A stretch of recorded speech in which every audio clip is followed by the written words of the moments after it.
read this book. Uh, it's not a psychology book. It was just a book written by, I think, Jesse Eisenberg. It was called When You Finish Saving the World.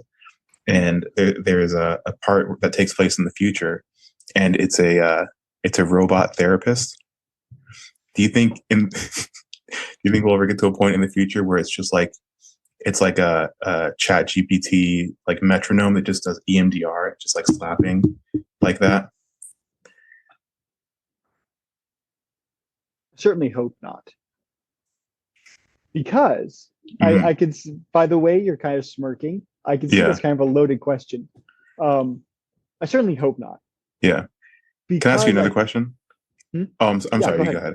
Oh, okay. Do you think that we're getting to a point with like let's say like BetterHelp or even like EMDR, which has shown uh, weird results. Do you think we're Yeah, getting to a point where it's taking the personal or the human aspect of therapy out of it, almost to where it will eventually treat people like um, machines with diagnosable problems that you can just kind of fix, like just with solutions?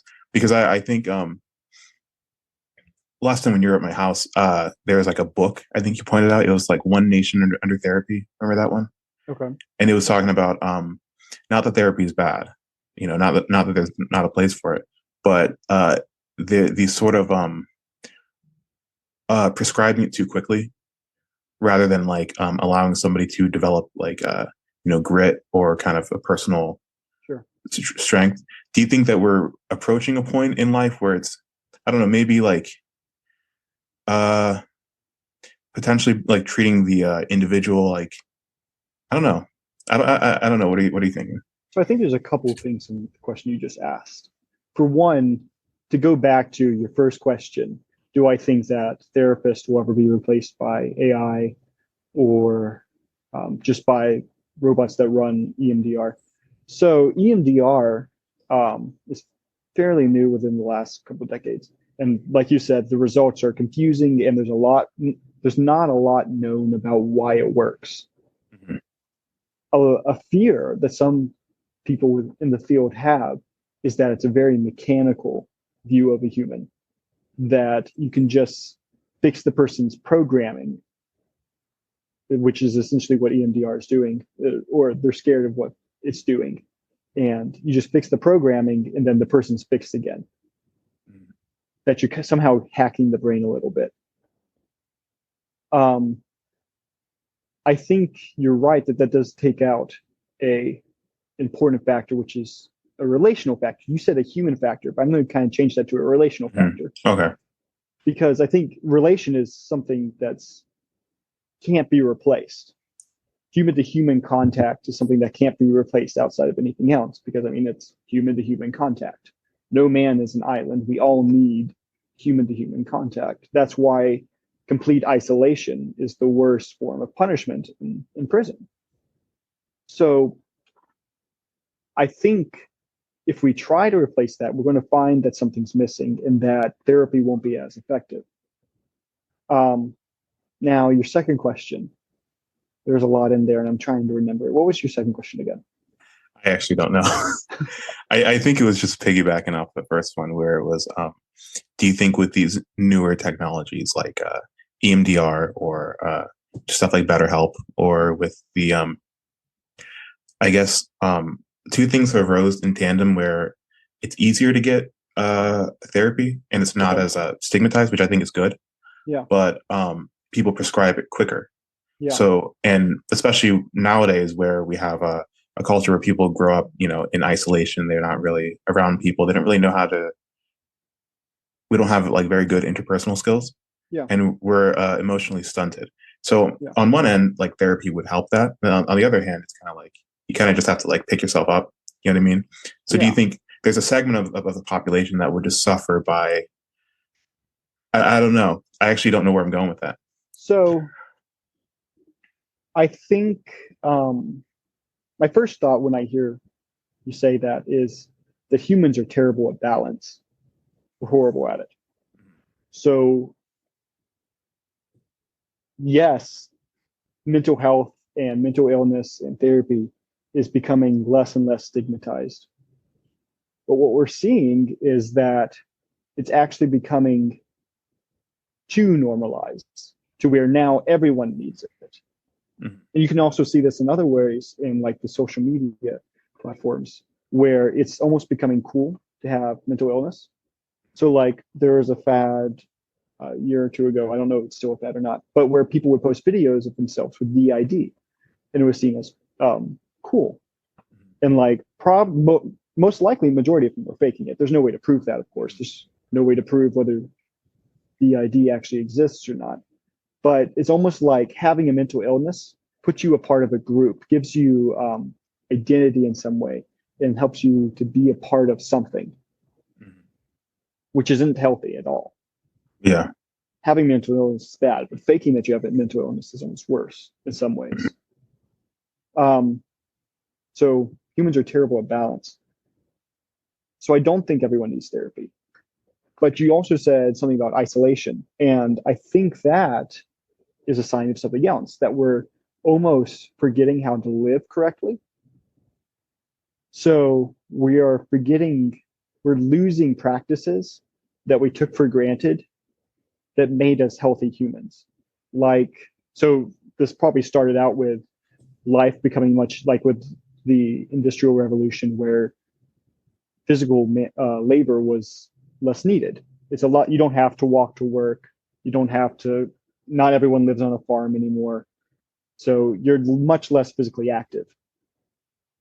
And it's shown that a lack of physical exercise actually can increase your chances of having mental illness. Oh, wow. Really? Yeah. Oh, Yes. okay. Yes. Hmm. So actually, so there's that. This is actually really interesting. So the what is it? The three biggest predictors of, or I guess I would say four. I would say four. The four biggest predictors of health is physical exercise, a nutritious diet, human contact or healthy human contact, and sleep. Hmm. About and sleep is the foundation of those, right? So having Oh, a good, consistent sleep schedule, which for the majority of at least American culture is non-existent, most likely. And you kind of see this coming back in with like um, people advocating that you get better sleep. So like I'm a fan of the Huberman Lab podcast. He's a neuroscientist who works for Stanford, I think. Um, and he has a lot of conversations with other people, and he's a big advocate for getting a decent amount of sleep. But if you look at like how the world is running now, at least the American world, all of those things are going away with like, so we have a much more relaxed, entertainment driven, luxury driven lifestyle where we do a lot less physical exercise. And then we're also living much more stressed lives. So we're working more so that we can work less, if that makes sense. And we're leading more like, I'm not explaining this great, but we're leading much more stressed lives, which is affecting our sleep. And then also like with increase of fast food and quick meals. could it be put this way, where we'll have jobs where we work 40 hours a week, but we don't move, and then Yeah. we travel 30 miles back to our house, but we don't move, Yeah. and then we relax, and still we don't move. Yes. You know? Yeah. For some reason, that's actually a really good way to put that. For some reason, we've cut we started believing the false idea that relaxing involves not moving. Mhm. Oh yeah, yeah, it's insane. I know, like relaxing is not just sitting on your couch watching TV or playing video Yeah. games, or even, I mean, even sitting at a dinner table and talking to someone. It can be, Hmm. but relaxing can also be taking a walk in the park or working out. Sometimes those are the most relaxing things you can do is being physically active. Maybe it's playing a sport or something. Yeah, because when you like sit down and just look at YouTube shorts for like an hour, you're just tranquilize. How do you say that word? Tranquilizing? I guess so. You're just doing that. You're just you're not actually resting at all. No, You're it's actually, yeah, you're stimulating your brain a lot more. mhm. Whereas like even the same thing with like watching a movie, or well, a movie that you're not even really watching, you're just using Instagram while you have the movie on in the background. But Yeah. like all that, that can't be compared to yeah, like what you said, going for a walk in the park where you can actually like shut off your brain and do something. Mhm. Mm. Yeah. Yeah. Or even reading a book too. Because so like I'm gonna guess that a lot of people think of reading as a book as not relaxing.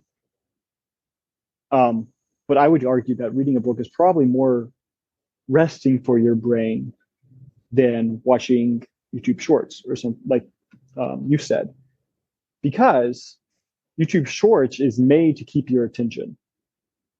It's short amounts of highly um, fascinating, I guess you could say, or stimulating. That's the word I'm thinking of. Stimulating material that is just endless almost. So it's designed, probably literally designed to keep your attention and to stimulate you constantly. Whereas a book, it's more drawn out. Your brain has to fill in more gaps, but it's not near as much stimulation, Mm. which allows your brain to rest more. So Mm. even though your brain, like, it may look like your brain's doing more work, I don't think it is. Mm. I think it's this will sound bad. I'm sorry. I think it's just it seems like work to people who don't read. You know, Yeah. where it's like because you do have to get used to it. It's not like it's an easy when you're so when you're well actually when your brain's ruined and you're so used to like stimulation all the time and just Mm-hmm. like TikTok and whatever Mm-hmm. like sitting down for 20 minutes and doing nothing but just reading a book is going to hurt your brain. Yeah. Yeah. Yeah. Well, like you said, it gets used to that stimulation.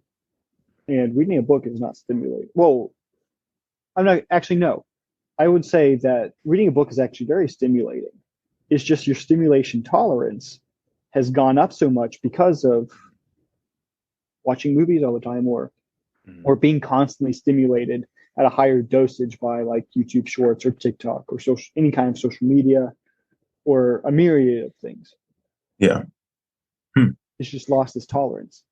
Because I would argue like taking a walk in nature is extremely stimulating if your tolerance isn't ruined. Oh, you were going to say something? No, Oh, do you like YouTube shorts? no. So I actually have blocked YouTube from my phone and my computer because I have a tendency to spend too much time on it. Yeah. Hmm. It's hard not like if you'll like, oh, that's interesting, and then you just keep scrolling. I don't know what it is. What I think it is it's actually literally designed to do that. Yeah, yeah, It's that's true. designed to keep your Hmm. attention and to Yeah. make you waste time. Mm. I think I see I don't have any social media at all. Right. The only thing I have is YouTube. And I think I use YouTube less than most people, but I still think like, oh, all the YouTube that I use is still way too much, you know? Yeah. So I hate that it gets you, like how you're saying Yeah. it's designed to. Yeah.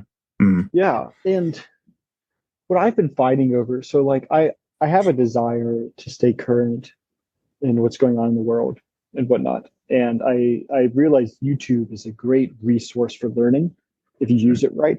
There's a ton of videos that can help you understand concepts like, and so for instance, I love yo-yoing. And one of the best ways I learn new tricks is by watching YouTube videos.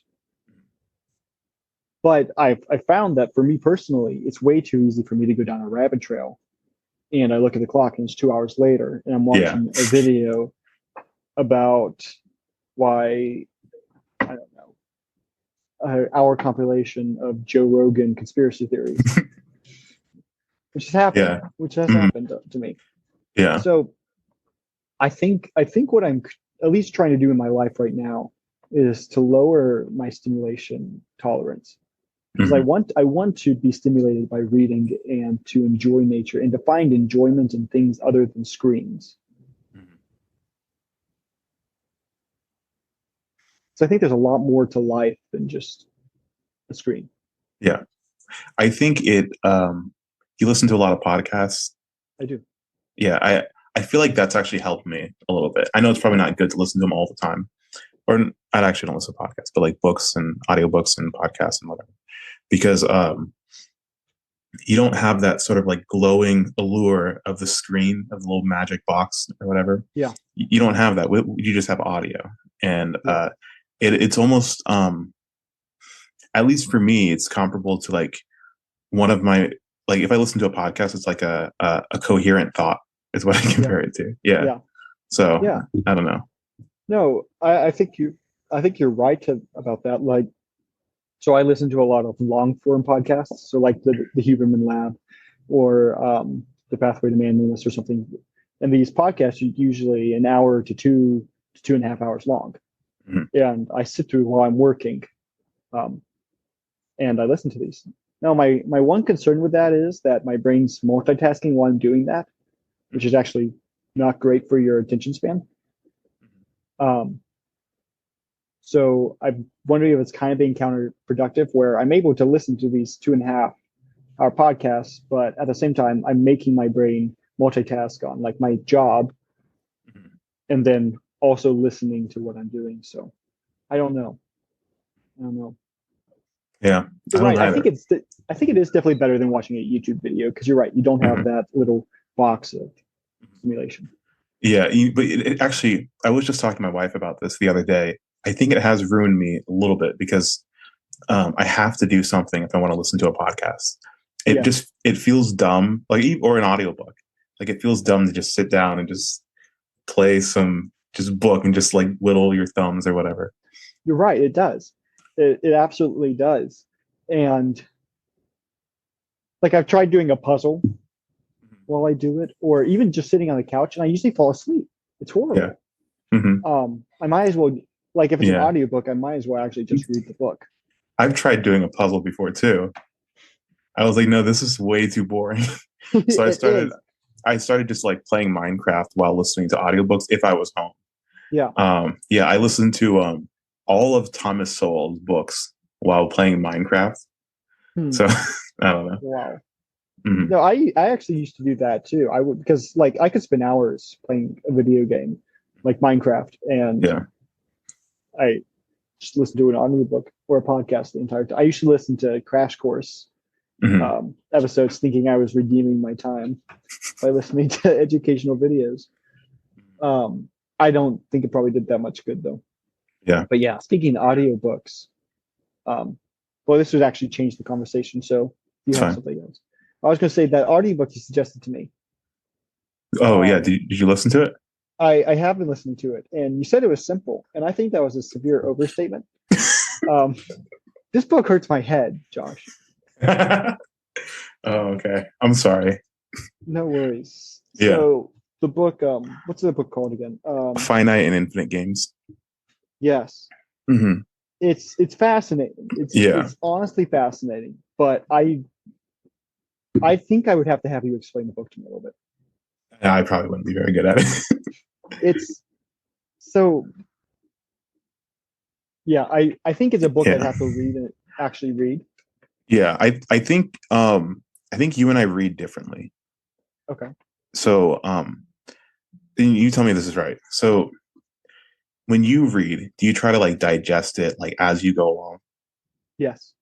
I just I think for me it's more like a Jackson Pollock painting where I'll just like keep throwing bits of information at it until eventually like it starts to emerge. So like if we were to talk about the book, I don't know if I can like systematically break it down, but if we were talking about it, it would emerge because of the whole like latent learning and everything.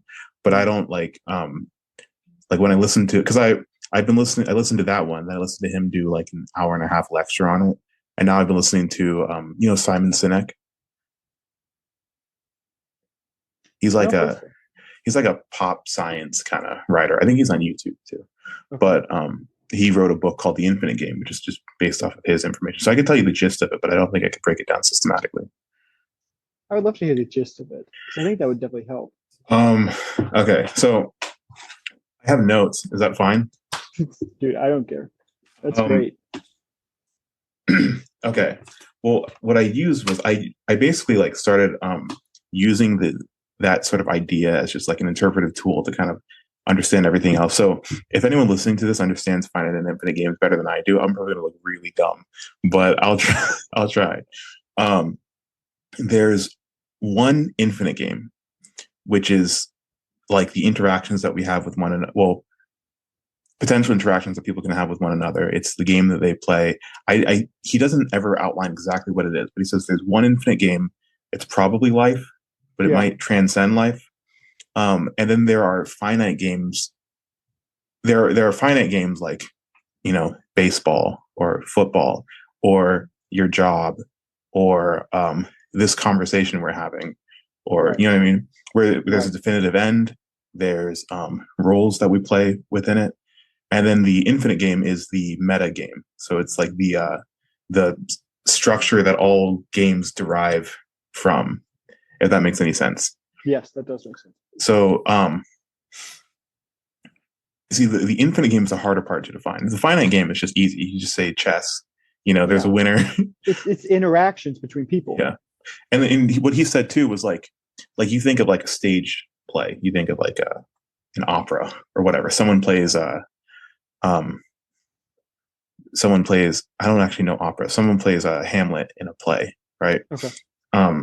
That's a finite game, Right. playing Hamlet. But when they get off the stage and they're Jim, that might also be a finite game depending on who they're interacting with too.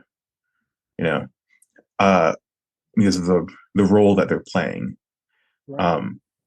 But here's a difference though, and it's easier to point at the distinctions rather than just saying it explicitly. It's easier to like run around and point at it and kind of get the Right. gist of it. So with a finite game, there is a definitive end to it. Mm-hmm. With an infinite game, there is not an end to it, but you end, like you die at some point. And there's no like winning or losing the infinite game. There's doing better or worse. So with a finite game like chess, winning the game's over. Right. With an infinite game, you can like, so let's just use an example. Like if someone went to like the what is it, World Series of Chess. I don't know the terms for it, but they went to the World Series of Chess. They can lose the World Series of Chess, but they can do better in the infinite game. So they can lose the finite game in that particular system, but within the meta game, they can kind of gain new skills throughout that experience and use that to do better at chess overall. Okay, that makes sense. So yeah, I'm guessing the infinite game is you're right. You can't really say it's life, or it's not an individual life because the game continues going when someone dies. So maybe it's existence as a whole. Mm-hmm. And then every interaction you have with someone is a finite game. Because I did pick up on like the part where he says is every game is a battle for a title, basically. I think is something he argued. So like in the chess game, you're arguing or you're fighting for the title of the winner, the chess winner in like in a chess tournament, like the grandmaster or whatever it's called, the chess champion. I don't know. In a conversation, that one's probably a little less obvious. If it's an argument, then that one's more clear. You're trying to be, you're fighting for the title of the winner of the argument. In an interaction, maybe it's a fight to be the more interesting person.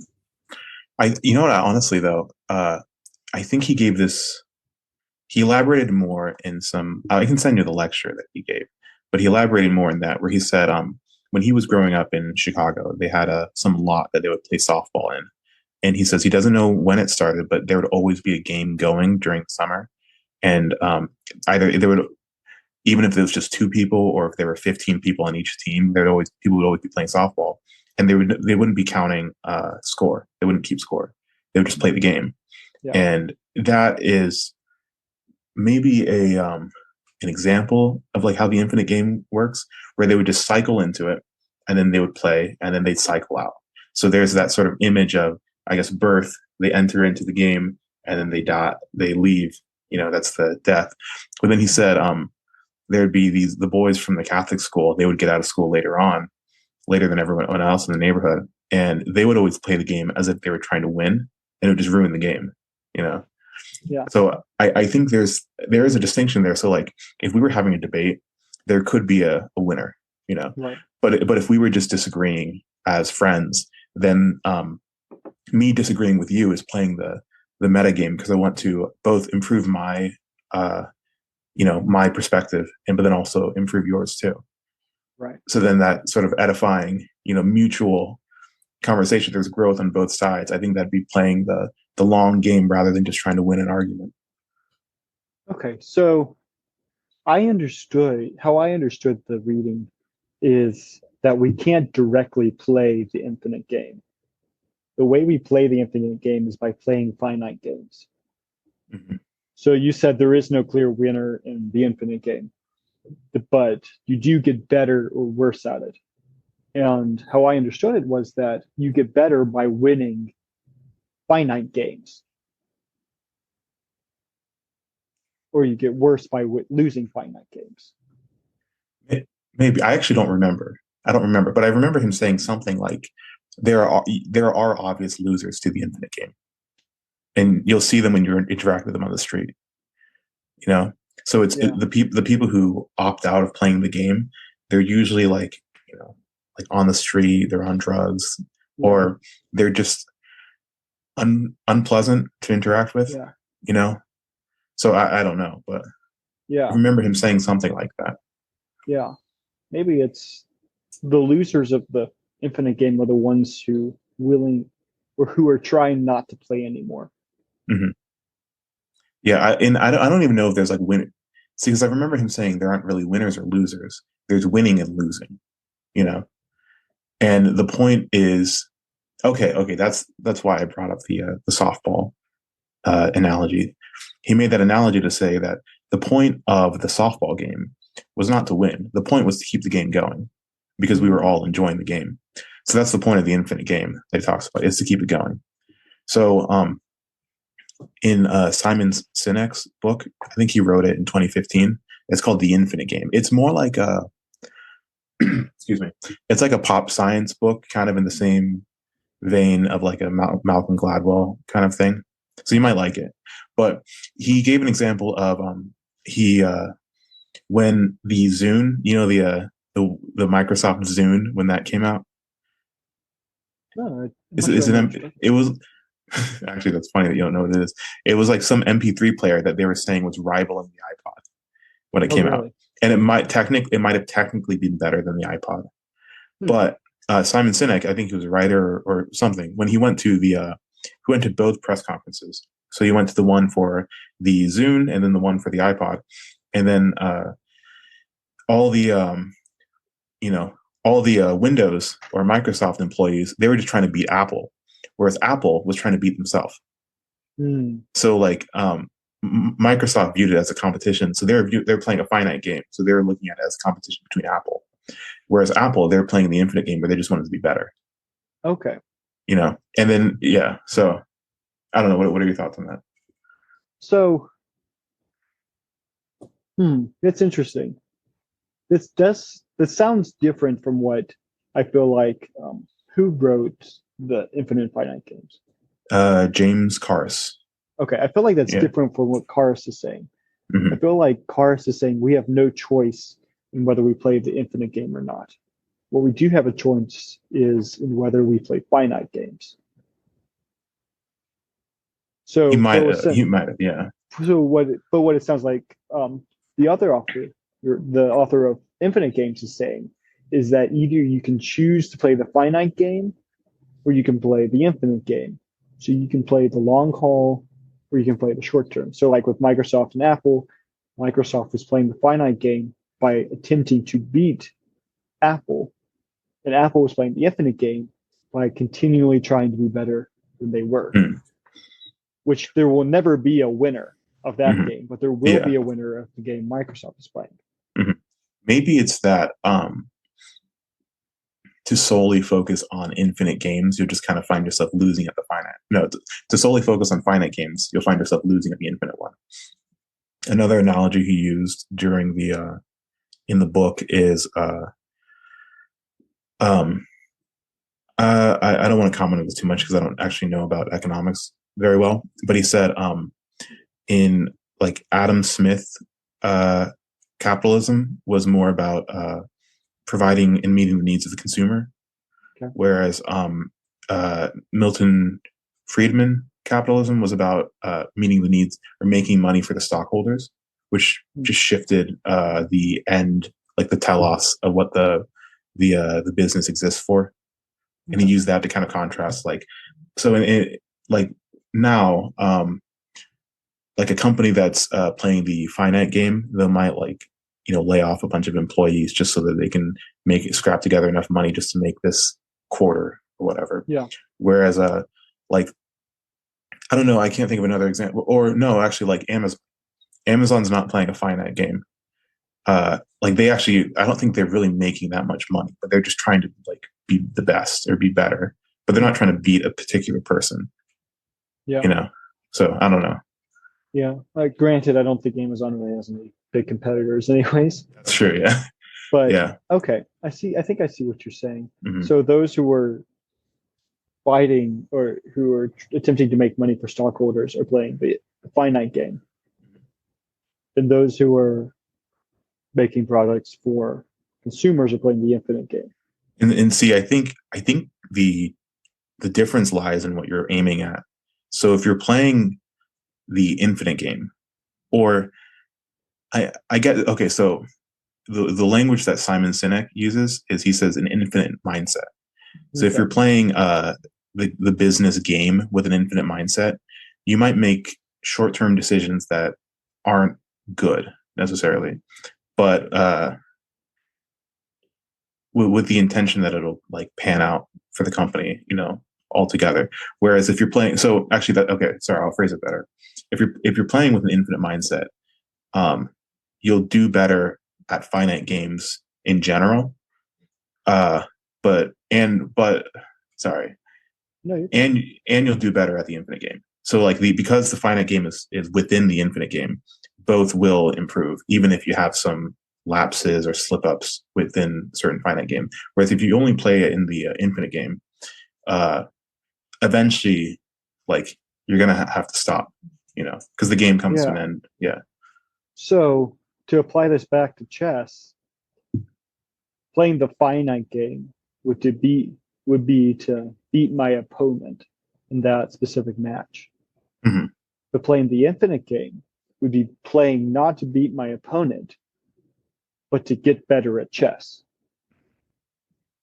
So to be better than I was prior to starting that game. Yeah. So by playing the infinite game, whether I win the finite game or not, I'm winning the infinite game because my goal is to be better than I started. Yeah. To learn from my chess matches. So, and if that continually happens, that also matches what you said about by playing the infinite game, you also get better at the finite game. So if I play the infinite game in chess and play to get better at chess and not to necessarily win games, and I meet that goal, then eventually I probably will start winning more games because I'm getting better at chess. Okay. Yeah. See, that's a much better way of phrasing it than what I did. Mm-hmm. Okay, interesting. That's a good way of phrasing it. So really, it's playing. Well, maybe not. I was going to say really, it's playing with the end in mind. Yeah. But not really. Yeah. So when I texted you about the book, I said something about it being what did I say? It gives you an interpretive key to understanding the world, or something like that. Yes. Do you want to see probably the best example that I have? Bring it. Okay. I'll make a chart. Is that okay? Okay. Can you see that? It's actually not in frame. How about that? Yes. Now I can see it. Okay. So right here, I have is a baby. Okay. There's a boy. There's a girl. Man, woman, old man, old woman, inanimate object. Okay. Like, and I'll include animals in an animate object, right? Gotcha. So here are the categories: cute, pretty, hot, beautiful. Got it. Okay, so a baby can be cute, right? a boy can be cute, a girl can be cute, a man not really. A woman can be cute, an old man, I don't know, an old woman, it depends, and an animate object, maybe, Yeah. right? Okay. Pretty is a weird word for a baby. Yeah. Pretty is a weird word for a boy. Maybe a girl, Yeah. maybe. A man, no. A woman, yes. An old man, no. An old woman, uh, Maybe. no, not really. Maybe. Okay. Now, hot, no. A baby's not hot. No. A boy, a girl, no. Only men, women, maybe old men. Old women, no. Inanimate objects, no. Okay. Now, when you get to the category of beautiful, right? Okay. Beautiful encapsulates all of it. Hmm. Does that make sense? Okay. So here's the example that I'm using. I think I wrote down a note for that.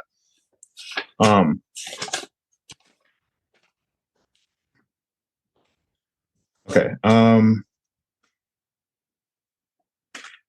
I think that because when we're talking about finite and infinite games, I think that something like hot is like a particular aspect that might be encapsulated under beauty when it's appropriate within a particular age and within a particular context.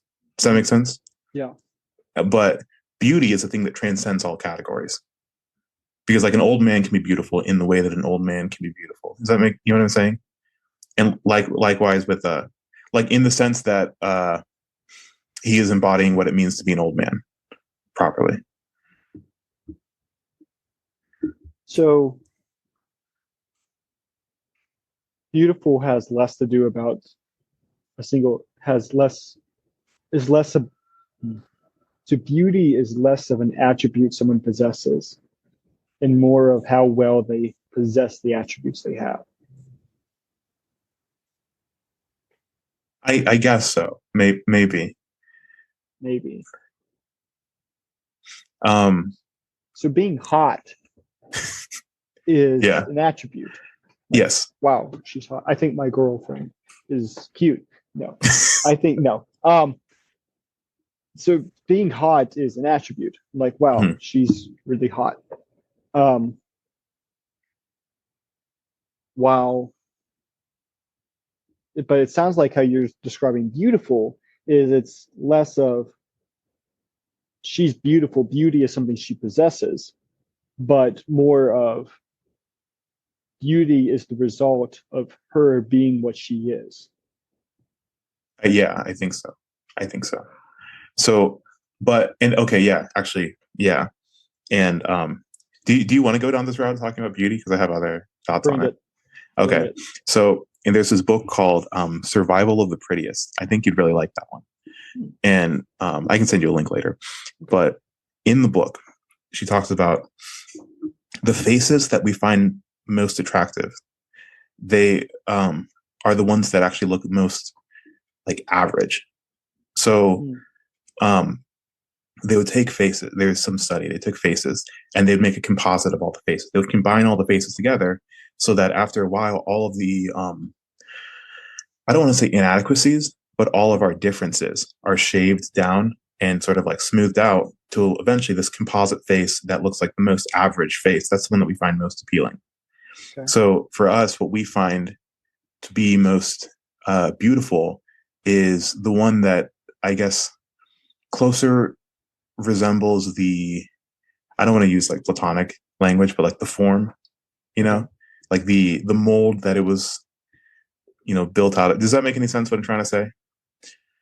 The most normal looking face is the The most most normal looking, yeah. So then like whatever ugly would be, ugly is a deviation from what's normal. mm. Does that make sense? So it's not Okay. so like if someone has like a weird nose or Yeah. gross whatever we Yeah. notice those particular attributes because those are the things that make them stand out. So like Yeah. likewise in the same way that like evil is not doesn't have any substance, it's the absence of good. Ugly would be the deviation from what would be average From normal. from normal. Yeah, does Okay. that make sense? That does make So sense. and then I think a thing that people might bring up is like models, right? because models have like weird faces and everything, but that's just so that Okay. that's so that you look at them so that they can sell you products. So I wouldn't consider that as beautiful necessarily. That's more of tantalizing or appealing or whatever, Okay. you know. Yeah, but going back to like distinctions between hot and beautiful, like when I use that chart, like a baby, it feels sorry, this will feel silly saying all this, but a baby can't be hot. A boy or girl, they can't be hot. Only men, women, and maybe old men, but that's only because those categories are still able to bear children, you know? Hmm.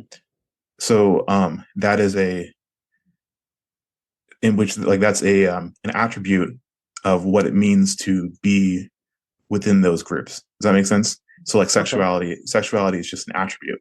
It's not like a thing that they're defined by.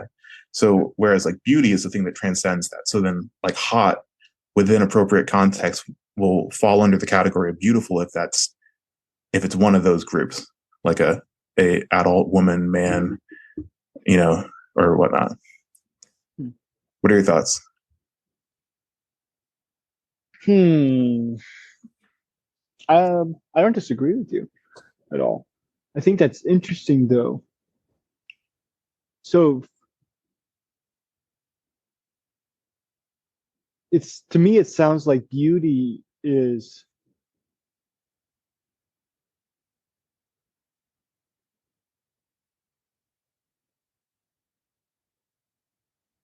we find things the things that we find beautiful are the things that are closest to being normal. Mm-hmm. And the things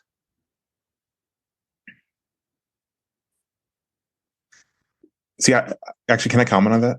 yeah, please. I don't know if I'd say normal.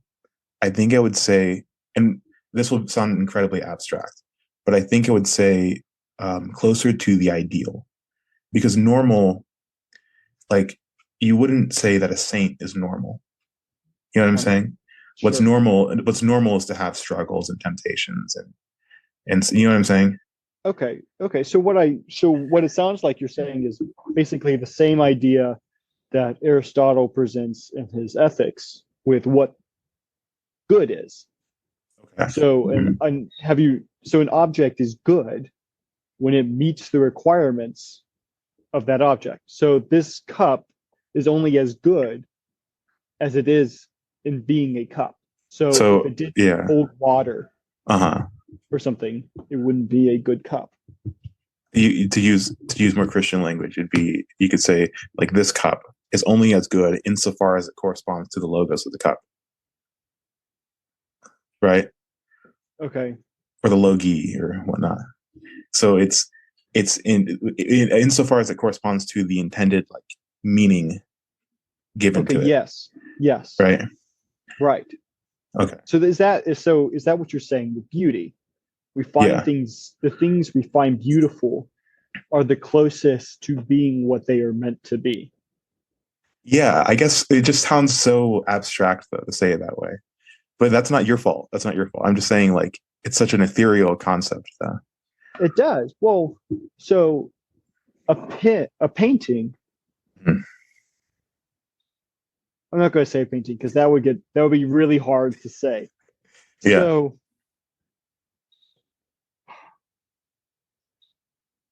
trying to think of something. What about a dog? No, no, a A, boat. How about a boat? a boat. Okay.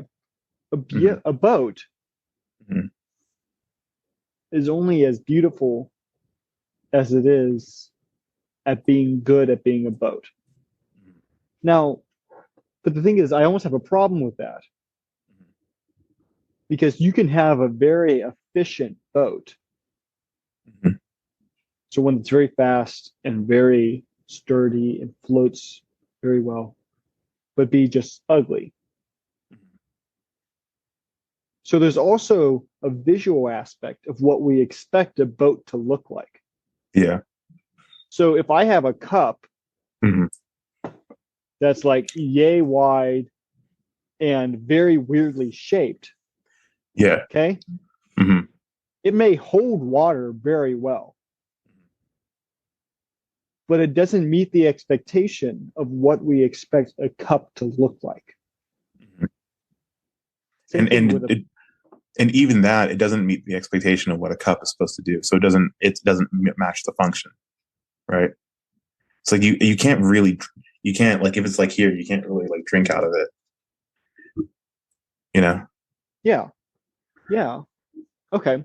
So, well, let's bring it back into a smaller size, but it's Okay. very weirdly shaped. So you're able to Yeah. drink out of it and Uh-huh. it's able to hold water, but Yeah. it's just, it doesn't meet the expectation of what a cup should look like. Would Mhm. we call that a beautiful cup? Probably not. Now, there's also the other side of this where you have something that doesn't look like it's supposed to, and we call that original or inventive, and we can think of that as beautiful. Yeah. So, like, I'm not thinking of a good example. So, say you have a boat that's in a very new and exotic design. One could find that beautiful, even though it doesn't. So, like, let's do away with the boat and say a car. Mhm. So, like, you have a car that's a very Looks new like a and boat. different. Sure, a car that looks like a boat, and it's great at being a car, Yeah. but it doesn't meet the expectation at all Mhm. of being a car. It doesn't meet Yeah. the expectations of what a car should look like, but we can Mhm. still call that beautiful. And I think as I'm saying that, I figured out why. It's because it's intentionally looking different. It's intentionally looking like a boat. So now it has another goal as well. Mhm. How well does it look like something other than a car? Mhm. And if it does that very well, then we would call that A good good or car boat. beautiful. Yeah. Yeah, or A a good beautiful car boat. boat. Yeah. So back to the cup, if the cup is supposed to look like this, a normal Mhm. looking cup, but it doesn't, say you made a cup in pottery class and it just looks abysmal, Mhm. then we would call that an ugly cup. But if you're trying to match a weird design or you're trying to be original and different and not trying to go for a normal cup look, then that cup now has a new goal of trying to be different. And how well it does that is now something we have to take into account to when we decide how good it is. Yeah, but then set up against all other cups though, then it I don't well so because then so when you have what it becomes a work of art, but then also a cup. So then you have it becomes like a mixture of things, right? Yes. So It's sorry. Well, I was going to say it's almost in a different category of cups, though, because it's a cup that's not trying to look like a cup. Hmm. It's in cup in function only. Yeah. Well, see, I think here, can I give an analogy? I Please think do. the mixture word it might be fitting. So like you and I were both Christians, right? Right. And yet sometimes, so what we're called to is to um, hold within us the or cultivate within us Christ so much so that he shines forth, right? Right. And and cultivate that relationship with him, that eventually there's I don't know, we the closer we get to him, the more we conform to his image, the more we look like him, where people can Right. see him through us. But sometimes we'll do things that make us look like we're not trying to do that. You know what I mean? And yet we still have that goal that we're supposed to aspire to, even Yeah. though we have this sort of like mixture or this sort of multiple things are pulling at us to try to make us, you know, into the image of something else. I don't know. Right. What are your thoughts? That's why I said mixture, because like there is a goal, there is like an end goal for us to be, and that's to be like Christ. And yet there's also different sins and temptations that are trying to pull us away from that goal. So like, Right. let's say if we succumb to a particular sin, does that mean that we're like, you know what I mean?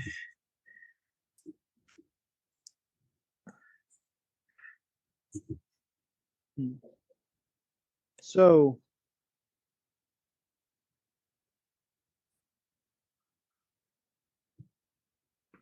I guess that's why I was saying I think there should be like a room for like weird mixtures of cups and Thing. non-cup things, because sometimes we're like a weird mixture between uh Christ and the devil, if that makes sense.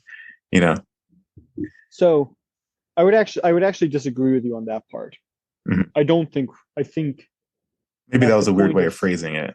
That's probably a weird yeah way of phrasing it, but at the point of salvation, yeah. we are no longer slaves to sin, but Hmm. slaves to God, Actually, as Paul says in Romans. can I adjust how I phrased that? Yeah, go ahead. I should have said desire. How about that? Okay, Of desire. okay. Desire is a better word because we can you know we can now be like under Christ, and yet we have it's like we're no longer under the slavery of sin, so we're now slaves to Christ, and yet we still have our previous tendencies and our previous inclinations that don't immediately vanish. I guess I meant something more like in the vein of that. Being being being a slave to Christ or being a Christian doesn't make the world any less tempting. Mhm. The world is still as and well, I'm not going to say that, but the world is still tempting. There are Mhm. still temptations and things inside of us that long for the things of the world. And that's the process of sanctification, being conformed to the image of Christ. So that that raises a question, Mhm. okay, that I don't know if I have the answer to. Mhm. If if the goal for Christians is to be conformed to the image of Christ, which I believe it is, and ultimately that will only happen at fully at glorification, so post death.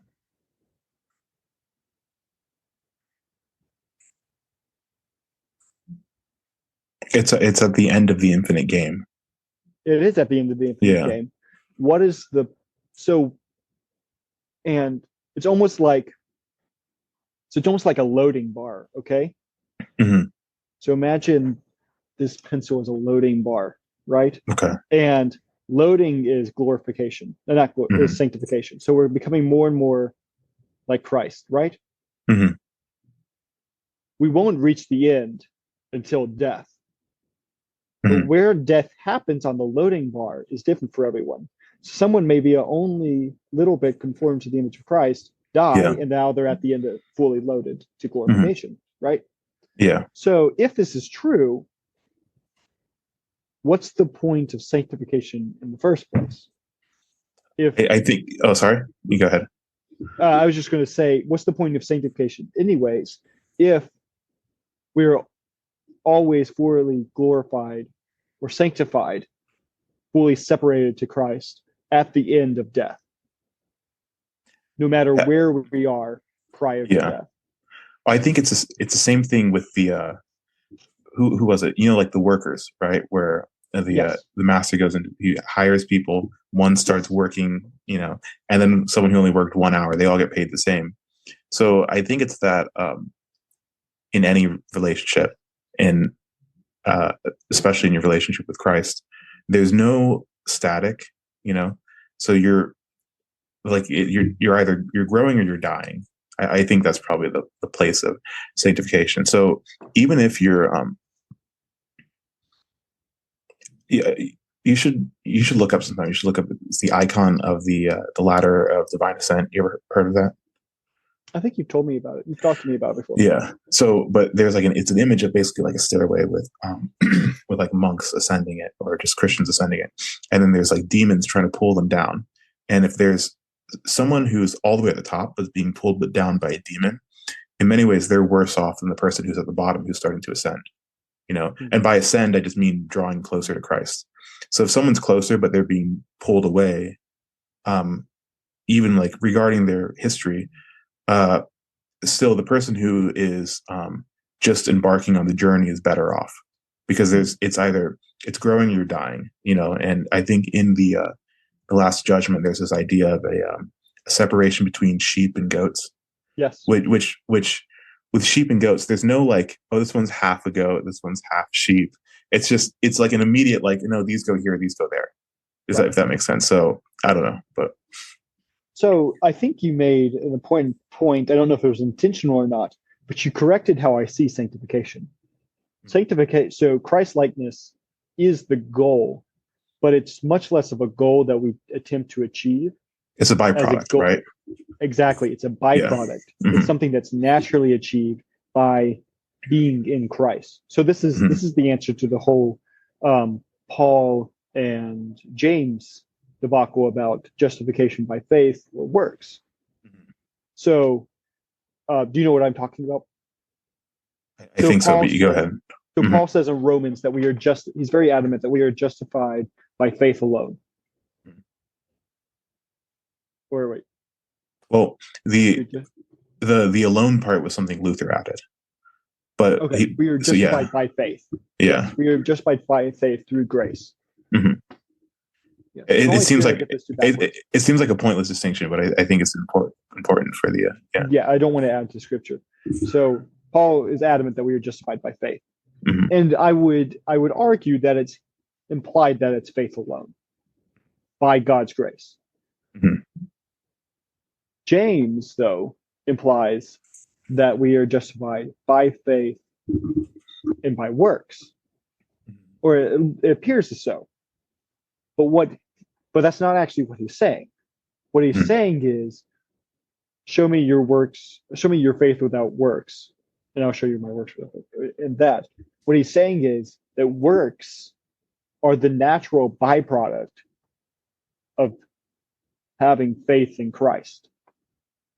So, no, we are not saved by works. But if there's no works as a product of your faith, then something's wrong. So I've thought of it as an apple tree. Producing apples is the natural byproduct of being an apple tree. But producing apples does not mean that you're an apple. Wait, let me try that. Producing apples does not make you an apple tree, right? But if you don't produce apples, that means something's wrong with the tree. Does that make sense? Do I need to try that? Yeah, maybe phrase it again. Okay, let me try it again. So an Yeah. apple tree, whether it produces apples or not, is an apple tree, right? Hmm. Yeah. But if it doesn't produce apples, that hints Okay. that Okay. something's probably wrong with the apple tree. Yeah. So Hmm. as Christians, we naturally are confirmed to the image of Christ, and our works are a natural byproduct or natural fruit of being conformed to the Hmm. image of Christ. Our works don't make us Christians, but they're a natural byproduct of being Christians. Hmm. So, what James is saying is if there are no works, that's a hint that something's wrong because you're missing the natural byproduct of being something. Hmm. So they both so James and Paul aren't against each other. They're Hmm. both saying we're saved by faith, but Hmm. works are a natural byproduct of that faith. Yeah. Hmm. I don't remember how we got on this tangent. I don't know. Oh, Yeah. so we were talking about sanctification. So Yeah. sanctification is the natural byproduct of being saved. So Christ likeness, although is the goal, it is the Yeah. natural byproduct. Yeah. I see. I don't know if this will. I hope this doesn't become like a side tangent or conversation. But I'll. If you're interested, I'll tell you how we probably differ on the Okay. because like the Orthodox kind of just eschew the whole like language of saved in general. Okay. So the way they'll read like oh yeah, okay, so yeah, they don't really talk about like being like saved in the sense of like the sort of like how like Baptists will say are you regenerate, you know what I mean, like that kind of Mhm. language. They'll just view it as uh they'll just view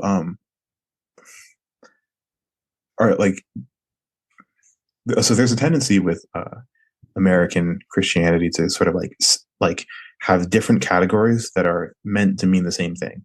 So Okay. like to say saved is the same thing to say like a Christian, that you're a Christian, but then also to say that you're a Christian is to say is like the same thing of saying like born again, and there's all these different like terms for it. Okay. Whereas what I would say is the difference is I would say that you can be if you're Orthodox, you can be in the church, but then also uh, live your life in sin and not be saved. But you're still in the church, like you're within the church, but you don't take advantage of those tools that bring you closer to Christ, and then you can end up if that makes sense. But and then you can also you can be baptized and you can be in the church, and still like if you don't allow those to be things that work on you and draw you nearer to Christ, then it doesn't really profit you anything, if that makes sense. So what are you thinking about? Does being in the church equate to salvation? Uh, So let me if rephrase you, that question. yeah, mhm. Does by being in the church alone, so you mentioned like someone can be in the church but continue in sin in their life. Does being in the church free you from No. See, eternal I consequences? see. I didn't say. I didn't want to say like hell, but yeah, you can be in the church and wind up in hell. That's what I meant to say. That's what Okay. I meant. I was implying that. And you can be baptized, you can be in the church and all this and end up in hell. Sure. Um, uh, what else was I going to add? Yeah, so you can be a Christian, you can be, and these are all different categories. So that, at least I would view them as different categories. You can be a Christian, which in an Orthodox perspective would just be like within the church, and then you can, which means that you've been baptized. You can have all those things, but also still end up in hell. Okay. So whereas the Protestant distinction is to be a Christian means that you're on the path of salvation. Does that make sense? Okay. Or you're within you're in a relationship with Christ. Okay. Whereas in Orthodox one, it's if you're in the church, like you have a relationship with Christ, but it can be bad though. Like it's a bad one. Like you can't have a bad one, if that makes sense. So that means that you don't pray, you don't take advantage of any of the tools offered to you, Yeah. and then you can kind of find yourself in trouble on Judgment Day, if that makes Yeah. sense. Okay. So, oh, sorry. No, go ahead. Go ahead. Finish what you're saying. So with when I said we kind of eschew the idea of like salvation, not salvation, but the term saved, is because the emphasis tends to be more so on the not that like not not in like legal justification, but more so in a living relationship with Christ.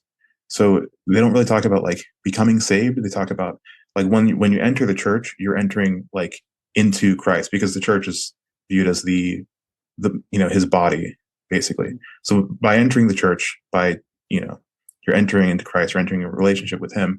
You are, I guess, ideally that's supposed to grow, and so for Orthodox, it'd be, I guess, it'd be more about like sanctification, right, Mm. than the language of becoming saved. So we'd probably be looking at like the word saved differently, but that would probably happen at like entering the church. But then Yeah. you kind of, because what you would probably be of the opinion that like you can like get saved, but then lose that, right? No. No? Okay. So I'm specific on this. Okay. Not lose, Okay. because that implies that you That God took something away? or you like misplace something. Yes. Okay. But you can So walk away, right? yes, it's Okay. always intentional Hmm. when you leave salvation. Yeah. You leave. So, yeah. Mhm. So you said that you believe that you can have a relationship with Christ, but it can be a bad one, continuing in sin. I Yeah. would, from my point of view, I would say you have a relationship with Christ whether you're a Christian or not. Hmm. Entering the church does not give you a relationship with Christ. You have a relationship whether you're in the church or you're not. Everyone has a relationship with Christ. Um, and entering the church doesn't change that, I don't think. What I do think is um, one can be saved to entering a right relationship with Christ and then decide to leave that right relationship with Christ and stop having a relationship or Now I'm contradicting myself. And I guess turn over to a bad relationship with Christ. Or I guess you could say leave a relationship with him. So that kind of contradicts what I just said. I think we agree on a lot of. I think we just use different language. So on a thing that I think we agree on is you can walk away, right? Yes. Yes. I think the biggest difference is probably what the word saved means, which is why I avoid it, because I find it a little bit ambiguous, a little bit, because if I think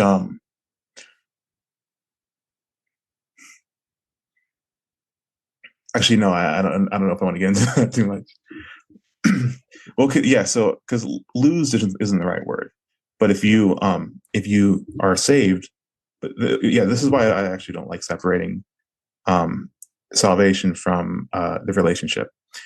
So if you're saved, and then you walk away and you leave that, then I don't know. I guess I just find the term like it'd be weird at that point. So are you no longer saved if you walk away? Yeah, I guess. I mean, what are you thinking about?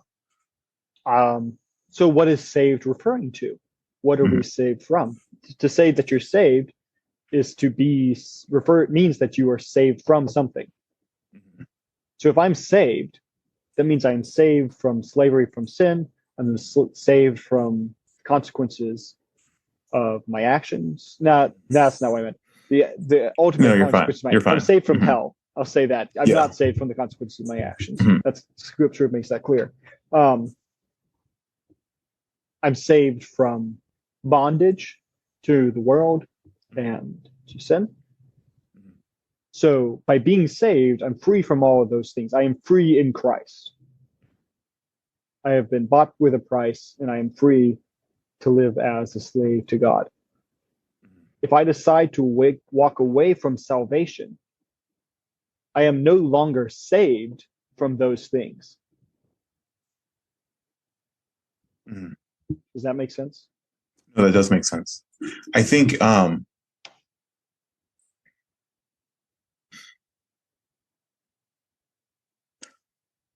okay, yeah. I think this is why we tend not to use the word saved, is because and would you see it this way as in a lot of ways it's kind of a present progressive thing. So it's something that's happened, but it is happening now, and it will be happening in the future. But you can step out of that stream of grace in a sense, right? I don't think we disagree on that then, really. Disagree on what exactly? And really anything there. I think we're just using different words. I don't think so. Yeah. The only thing I would disagree with you, maybe, and it may be just that I'm misunderstanding you, is that I would have a problem saying that a sinner or someone who is not saved or a Christian can be a part of the church.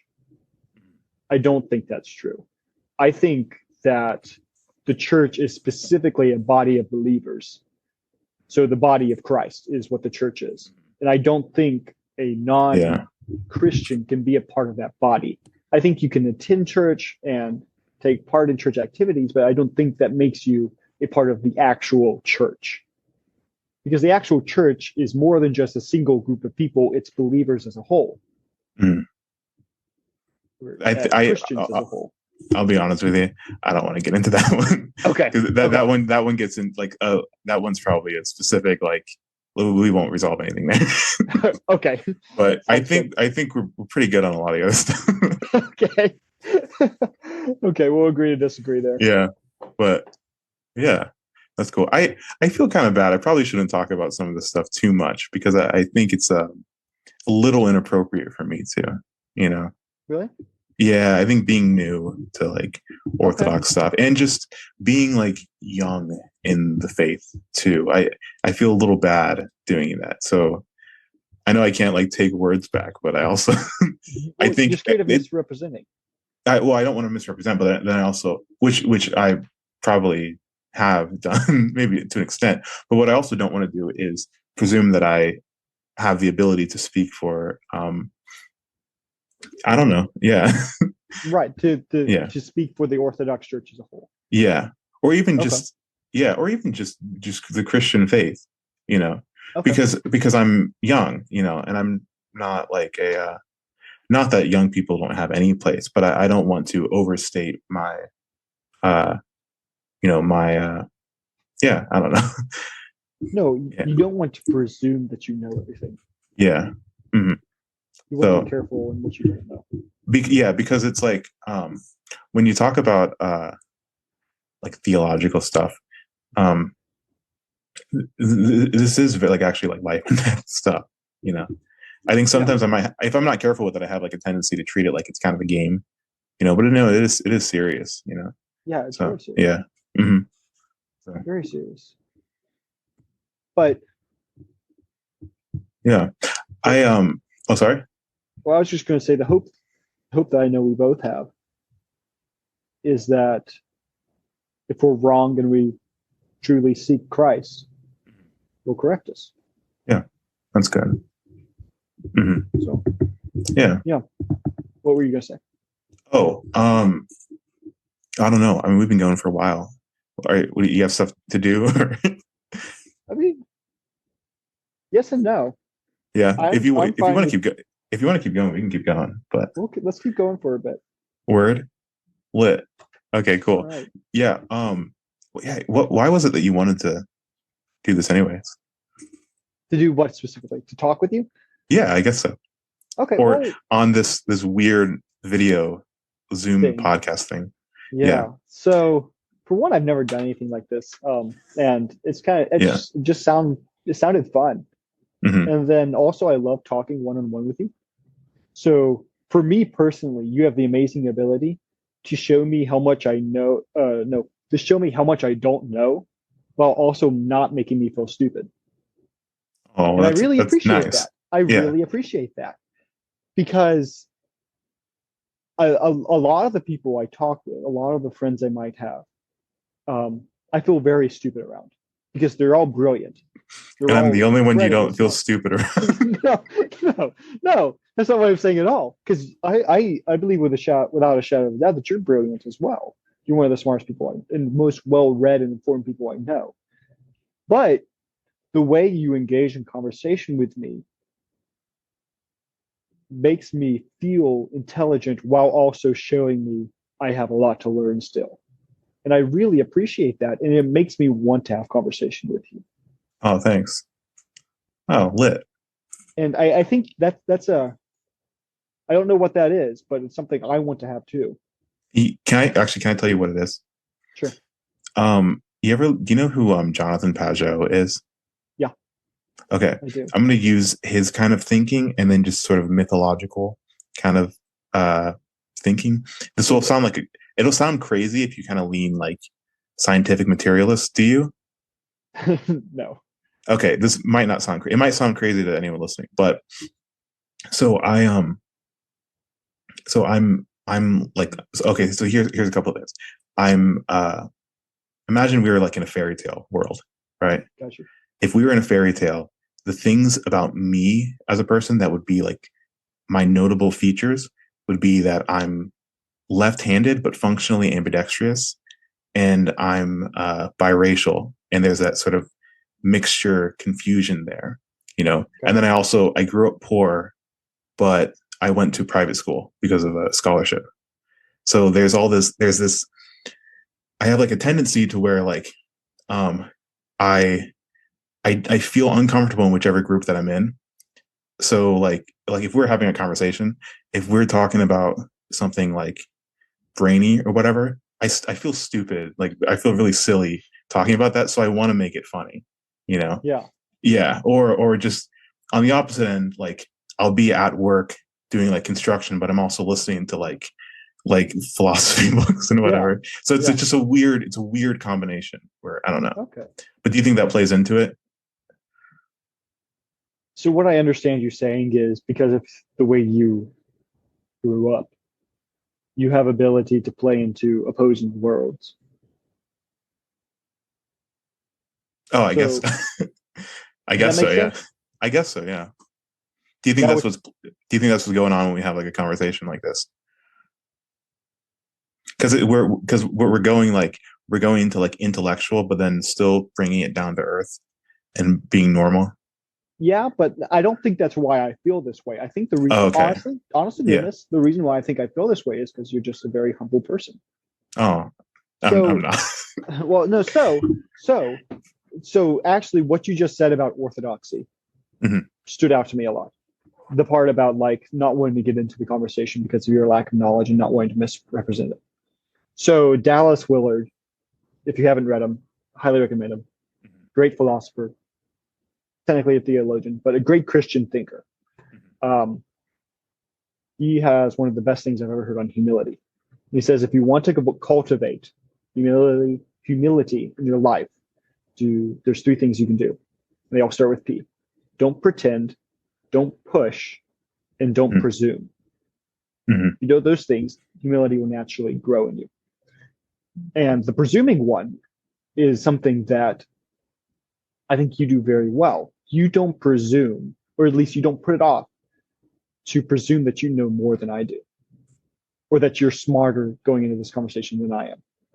You presume that we're both here to talk to each other, to learn from each other, Mhm. which helps me to feel like I have something to offer to you because Mhm. you ask me questions. But also, the information you're giving to me also shows me how much I don't know.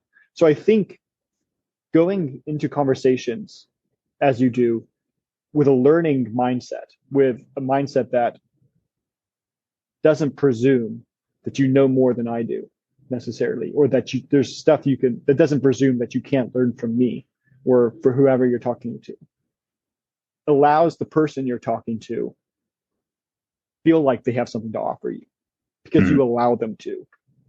Does that make sense? Mhm. I think yeah, that makes sense. I think so. Yeah. Wow. And also you're I think you the person you put off seems like it's actually you. So it doesn't seem like you're pretending to be someone else. Oh, okay, cool. Lit. So there's this authenticity. It doesn't feel like you're not fighting to make yourself look smart. You're not Yeah. playing the infinite game to show who's the smartest in this. You're playing Um. the you're not playing the finite game. Correction. Yeah. Finite game. Finite game. Pardon. Yeah. Yeah. Dummy. No. I take back everything I just said. No, you're not playing the finite game of Yeah. trying to be the smartest one. You're playing the infinite game of Yeah. trying to learn from this conversation and trying Oh. to enjoy the conversation.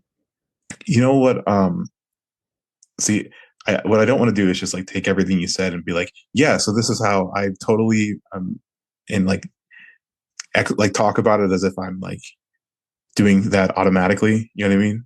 Like as if that's Yeah, not like I'm just like as if I'm not like blessed with certain characteristics, but then I also have certain other faults and flaws and whatnot. sure. But um, like I do think that part of that is a side effect of just like reading a lot because I there's a lot I don't know, and then I'll read something like in order to kind of just start to grasp the whole infinite game idea.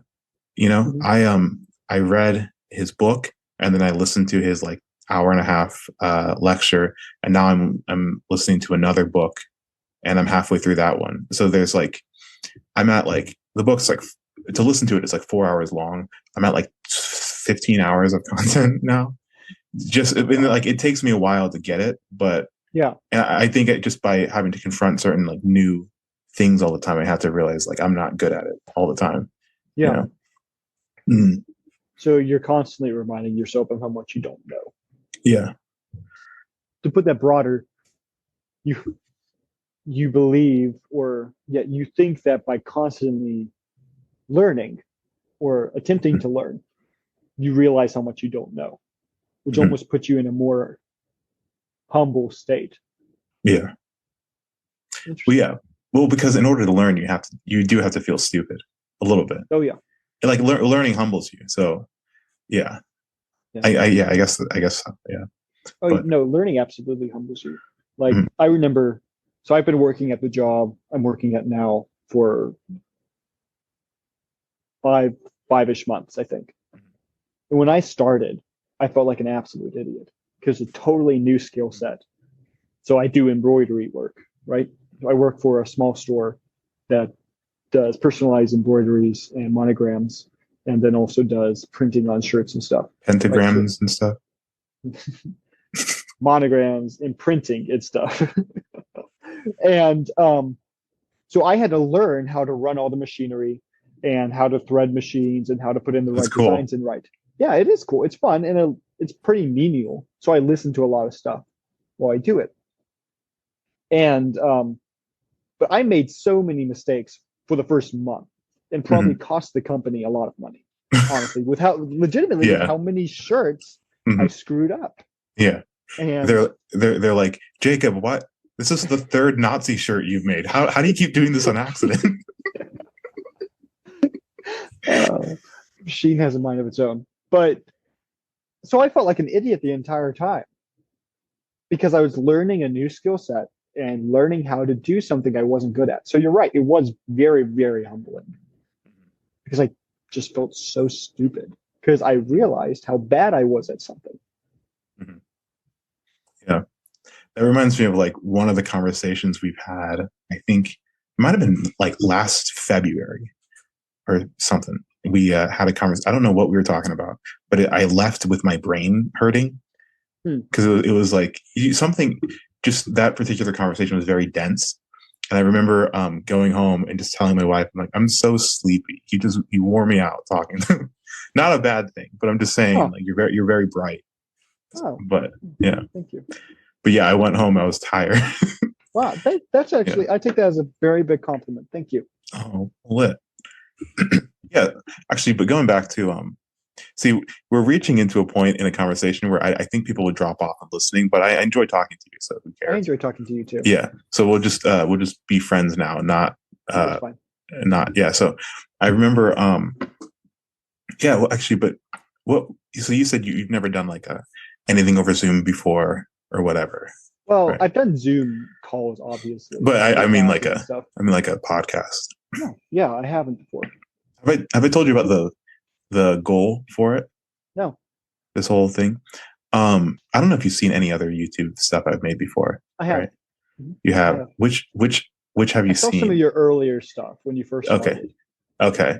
I wait. Do you know one specifically, just so I can kind of have a reference? I can't think of any of the titles. That's fine. That's fine. That's This okay. was 2 years ago, so Okay. that's very small. It might have been before I started editing it really well. So like I when I made stuff at first, it's just me talking in front of a camera, and then eventually I started because I've been editing videos since I was like 13. You Oh know, wow, yeah. cool. So like I've always been able to edit. So at some point I just started, and I still have some up. Like I took most of it down, but I have a couple up that I think are pretty good. Yeah, Um, but yeah, so I took a lot of the videos that I made down because I'm really wanting to steer clear of like politics hmm. and mainly just like I want it to be wholesome. I want it to be a show that I'd watch. Honestly, Yeah, that's what I want out of this. So I like if it's cheesy and kind of wholesome.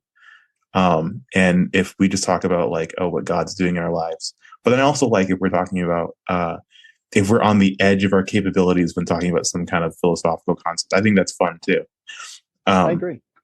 and it's okay to be wrong. I have no problem with being wrong. Oh Uh, yeah, so, but yeah, I think that's fun. But that's kind of the goal that I wanted out of this was, I just want to kind of specifically just aim at like, I want to make the kind of show that I think that I'd listen to, that you would probably listen to, yeah. and then like some of my other friends would listen to as well, where it's like a combination of just well, I guess it's just it's I guess it's something that actually accurately represents my values and what I like. Whereas doing Sure. like politics and doing stuff that's funny, like those are attributes of me, but it doesn't actually encapsulate it. So It's not a holistic view of you. yeah. So That makes but sense.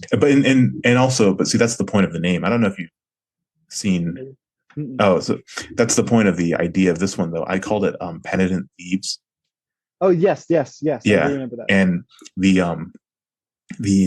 podcast logo, the picture, it has an icon of Saint Dismas, which is the thief on the cross on the right hand of Christ. So the penitent thief, because the Yeah, idea is like at the end of the day, that's all I can aspire to be.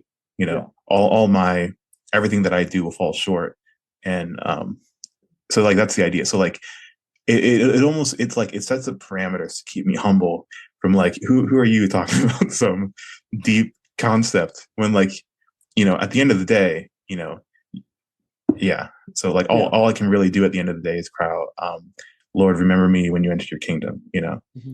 and I don't want to presume to be any more than that. So Right. yeah. I like that. I like Mm-hmm. that a lot. And I do think this is the kind of podcast I would listen to. I enjoy relaxed conversations. And I think this one's I hope this one's intellectually stimulating enough to where it would be interesting to someone. I mean, it's Yeah. very long, but, Mm-hmm. and I mean, I'm for sure not one of the smartest people in the world, so I don't know how stimulating it actually is. I think you're pretty Um, up there though. I don't know about that. You're probably in top 10 million. I'll take that. I'll take that. Better odds than I put myself in. Um, yeah, I like that. That's a cool Yeah. idea. Hope you keep Yeah. doing it. Oh, thank you. I hope I do too, because I quit my job. This is all Full-time YouTuber now. yeah. No, yeah, I honestly could never do that. But I hope I keep doing it too, because I don't know, I need something. I need some kind of hobby. Creative outlet. When I graduate college, I'm like, what am I gonna do with all my time now? Yeah. So, and I'm gonna finish probably by December. So I'm like, I need to set up something. Yeah. Oh, but also I was gonna ask you, because if if you hate this Zoom recording podcast thing, you don't have to do it again or whatever. But there's this guy who wrote a book that I just read where it's called Culture Care. You ever heard of it? I have. You have? I haven't read it. You've actually heard of that book? I think so. I think you've told me about it actually. No, I don't think I've told you about it. I just read it recently. Okay. Yeah, Maybe but I it's haven't. called I feel like I have. see, I don't want to be rude here, but I can get the name of it. But I realized it'd be really cool to eventually like try to interview him. I don't know if you'd want to do that too, because I feel like he talks about art and Okay. beauty a lot in there. And one of the things he says was, there's a point in his life when he was first, married earlier on in his marriage, and they were struggling to pay bills, and they had a small apartment, and his wife, I think she was in grad school. He had just graduated, and she came home with like a bouquet of flowers. And he got so angry at her, and he said, like, we already have, we only have so much money. Why would you just go out and buy flowers for this, useless purpose? I think this ties into what we were saying earlier. Like, why would you buy flowers? And then she said something along the lines of like, well, our souls need beauty, or something like that. So like what you're saying about like you can have a perfectly functional boat, but it can be ugly. Yeah. So I don't know. There's probably some thoughts there, something to talk about there. Interesting. Yeah, but I'd like to try to get that guy to do an interview. That would be cool. Yeah. Mm-hmm. That would be cool. Culture Care. I'll have to remember that. Mm-hmm. I think I've heard of that book. So the flower thing. Mm-hmm.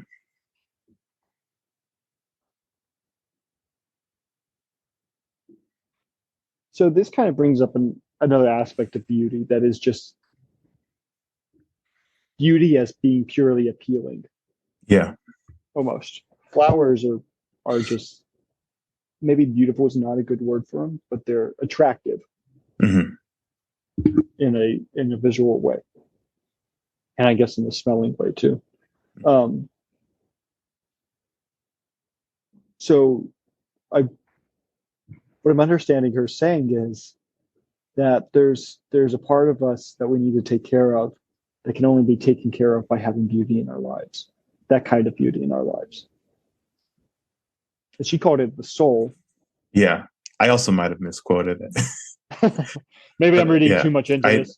You should read the book, but I think the gist of what he was saying with that is, I mean, maybe this is just how I'm reading into it in my brain, but I kind of got from it, we're not just robots that, have one function, Right. Yeah. Yeah. It's like the, paradise is a walled garden, that kind of idea where, too much order, it's, Mm-hmm. you have a,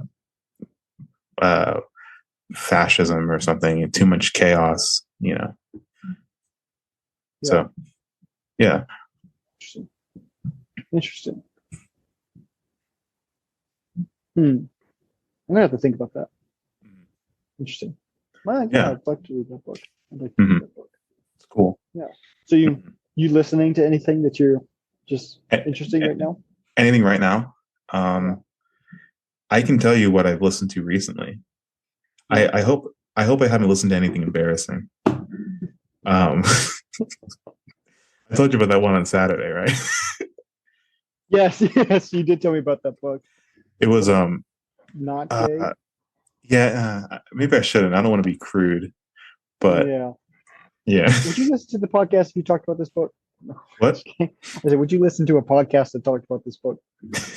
I might. I don't know. Okay, I read a book called Beauty by Roger Scruton. You know who Roger Scruton is? I don't.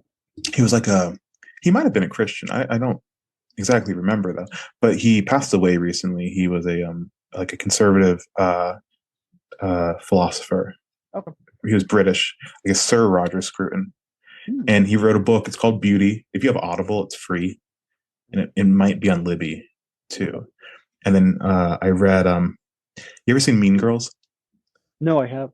Okay, so the book that the movie was based on was like a parenting book called Queen Bees and Wannabes, and her name is Rosalind Wiseman. I read all of her books in the past couple of weeks.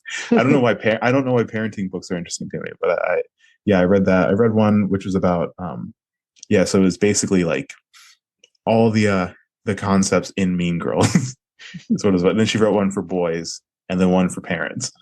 Interesting. So it was pretty cool. And then I read what's another one?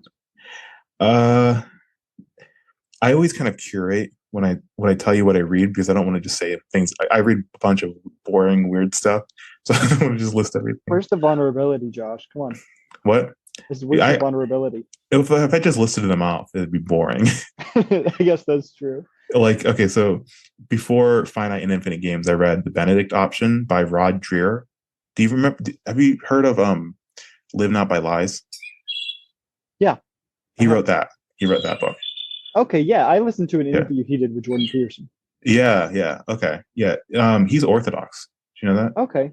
Yeah, he's Orthodox. I knew he was a Christian. Hmm. I I kind of like how he does it. So I kind of my aim for just anything I make from now on is to like I'll say I'm Orthodox, but I also it's not what the whole thing is. It's just I want it to be broadly Christian, Sure. So there's a place for everybody. You know what I mean? Right. So Yeah. he's kind of like that. I appreciate that. But what else did I read? I won't get into that. I did read one called I just read today. It's called I See Satan Fall Like Lightning, which is Yes, by you told me. Rene Girard. I finished that today. Yes. That's good. I'm Okay. going to read more of his stuff, but I recommend that one actually very strongly. Okay. Hmm. Okay, cool. Yeah. Cool. Hmm. I think I have some difficulty reading philosophy books, or I guess I should say listening to philosophy books. So this is really evident to me in reading Finite and Infinite Games. It's a book it's almost like I have to see to really grasp it Oh so yeah. that I can Hmm. go back and be like, no, what did he just say again? Um, I'm also dyslexic. Wait, are you? So yes. So Are you processing serious? processing verbal information is actually difficult for me too. Yeah. So that's why conversations are great actually for understanding things because Uh, I'm able to have someone explain something in multiple different ways. Right? wait, I didn't know you were dyslexic. Yes. Yes. I've known I you am. for like 4 years. I mean, it's just not something. It's not like a banner I fly around. Yeah. But so listening to books is sometimes really difficult if it has complex Hmm. ideas in it because my Yeah. brain's not great at processing verbal information. Yeah. Well, if you were to listen to I See Satan Fall Like Lightning on Google Podcasts, there's like a collection of interviews and talks that he's given, Rene Girard, and it's called Violence in the Sacred. You just find there's like 11 episodes. I think that'll be like a good primer where it's just him in a more conversational kind of way talking about his ideas. You said So violets, violence and the sacred. violence. Okay. And yeah. And yeah. So that might be good. It's just he has a French accent. So either if you can't understand it or if you hate French, I'm of the former. So no, I mean the latter, right? Which is the one where I hate French. Yeah, that's good. Okay, Yeah. violence and the sacred. Yeah. Okay, I'll have to look that up. Very cool. Yeah. Very Well, cool. Yeah. Um, I've been reading. I've been making my way through a couple books for a while now. So actually, I blame that on me finding a D&D podcast I really like listening to. which one? It's called Tales from the Stinky Dragon. Um, Cool. but it's I've been so honestly I've been looking for like a group of people playing D&D that's like voice actors and whatnot. That's not like filled with wildly inappropriate humor and language. Hmm. And those are really hard to find. Like I found one called Daddies and Dungeons, Yeah, I know that and one. I yes, know that one. Yeah. yeah, and it's I thought I'm sure it's hilarious, but there's just like Yeah. there were the amount of like sexual jokes within the first Oh, okay. episode is just like yeah. So I try to find something that has a lot less of that. And Tales from the Sticky Dragon, well, it's not completely clean. It has a lot less of that. So I find those to be very entertaining, and I just like the interactions between the characters. So that has distracted me from reading other books at work. Yeah. But I have been reading, so I'm making my way through Lord of the Rings. So this Oh, good. year, actually, I've been trying to read a lot of like fantasy fiction. And so I read all of Harry Potter and Narnia, and I made my way through most of Philip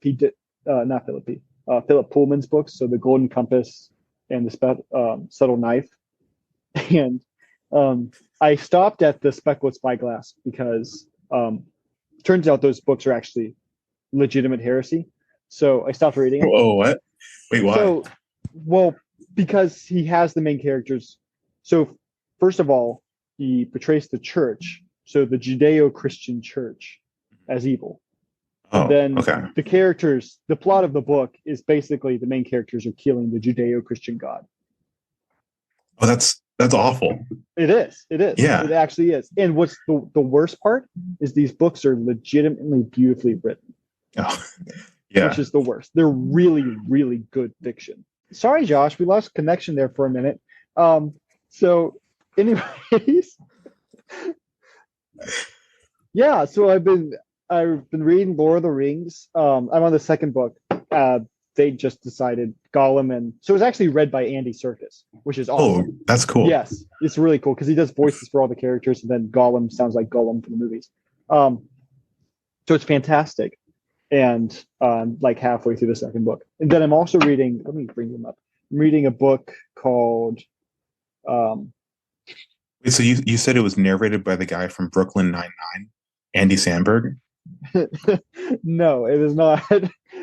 No, it is not narrated by Andy Samberg. That would be interesting, though. Yeah. That'd be a totally different dynamic. Yeah. Speaking of Lord of the Rings, I listened to I think it was Huckleberry Finn, but narrated by Elijah Wood. Hmm. And it was just, I like Elijah Wood. It's just hard hearing him say the N-word so many times. That's terrible. You're just like Frodo. Yeah. That's terrible. Anyways, back to the books. Maybe we should edit that part out too.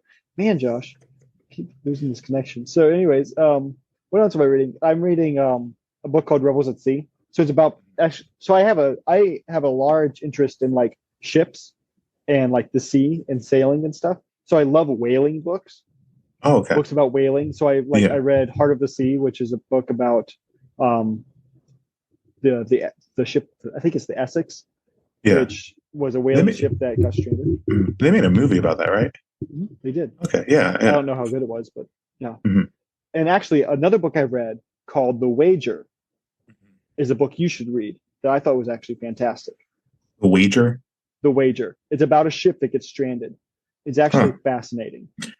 Is that the one where he like goes back and saves the guys? right? Where they got stranded and then one guy leaves and then they come back and save the rest of the crew. No, no, they do get stranded on the island, but I'll just let you read it because it's actually fascinating. It's a true Wagered story. by Daniel starts with a G thing. David Gran. Yes. Oh yeah, okay. Yeah, Cool. it's a really good book. Yeah. Then I'm reading Finite and Infinite Games, and then I'm reading another book which I actually think you would like called Outsmart Your Brain. Mhm. So it's by Daniel Willingham, and it's about learning, and it's like why learning is hard and how to make it easier. It's actually a really, really good book. Yeah. Can I ask you questions about actually learning and whatnot? Bring it. Yeah. So okay, actually I'm gonna first add that outsmart your brain. Yeah. Um He has two so other books too. yeah, I'll probably read those too. Probably. Daniel T. Willingham. Okay, cool. I'll read it tomorrow. Um I remember seeing a video a long time ago where you know how some people they'll do like a Bible in a year challenge? Yeah. Um I remember seeing someone a long time ago. He made a YouTube video saying, "Don't read the Bible in a year." And his argument was because, like, he's like, "Oh, think like, you know, if you read it in a year, you're reading it too quickly, and then you're not like." He said, "Think of it like a leaf. Imagine this is a leaf or whatever." Okay. So think of it like a leaf. Then you're not actually like studying all the individual parts of the leaf. Yeah. And then I understood where he was coming from, but then also I don't think the lines on the leaf matter if you've never seen the tree before. Mm-hmm. You know, so and I just thinking about that idea. I think when people hold that idea of like, oh no, you need to study these individual things in order to understand it. That's starting from usually when people learn anything, they're starting from the periphery and then they become more narrow rather than Yeah. starting narrow and then going out. Because if it's way too narrow, it'll be completely incomprehensible. Yeah. Is that kind of the gist of the idea in the book? The Outsmarting Your Brain. Yeah, in No. regards to learning. Oh, okay. No, actually. So it's basically so I want to comment on what you just said. So Okay. put a pin on that. But basically what the books is about, it's practical advice Mhm. on how to get the most out of lectures and reading. Oh, okay. So like, yeah, it's in this really good Okay. advice and information. So he's I think he's an educational psychologist. And he's just reading about why like taking notes doesn't work Mhm. and like what's the best way to take notes. And there's just a lot of good information about how to learn effectively. Yeah. It's very practical. The other two books he wrote, one's called How to Raise Kids Who Read, Oh, which I thought nice. you might like that book. I would like that, yeah. Parenting books, and I have questions about that, Josh. And then the other book, which is interesting, I don't know how good it is, but it's called Why Kids Hate School. The other one's called How to Make a Dirty Bomb, and I thought you'd like that one too. It is not. It's called Yeah. it's terrible. Now that I'm going to say the actual title of the book, it's Why Kids Hate School. But yeah. So on the other thing about reading the Bible in the year, I would disagree with him completely. So I think you're right. I think you're actually both right to an extent. I think both should be done. Yeah. I think you should examine the leaf while also looking at the broader picture. Mhm. So something I would love to do with my children is from the age of, I don't know, probably 1, is read through the Bible every year with them until they leave my house. Because I'm of the belief that new insight comes from familiarity. Oh yeah. Yeah. So you can only so creativity comes from being familiar with something. Yeah. So in reading my Bible, I can't take new insight from it unless I know what's there. And if you read the Bible through with them for 18 years, yeah, that'd be very hard to do for one. Mm-hmm. But imagine the benefit they would have. They would be familiar where everything is. I mean, that's the point of me reading the Bible is it's not necessarily to get deep meaning out of what I'm reading, but to more familiarity, to know where things are, to get a basic knowledge of what each book of the Bible covers, like what is in this book that we call the Bible. Then Mhm. also I read books individually where I read maybe a couple of verses at a time. Yeah. Mm.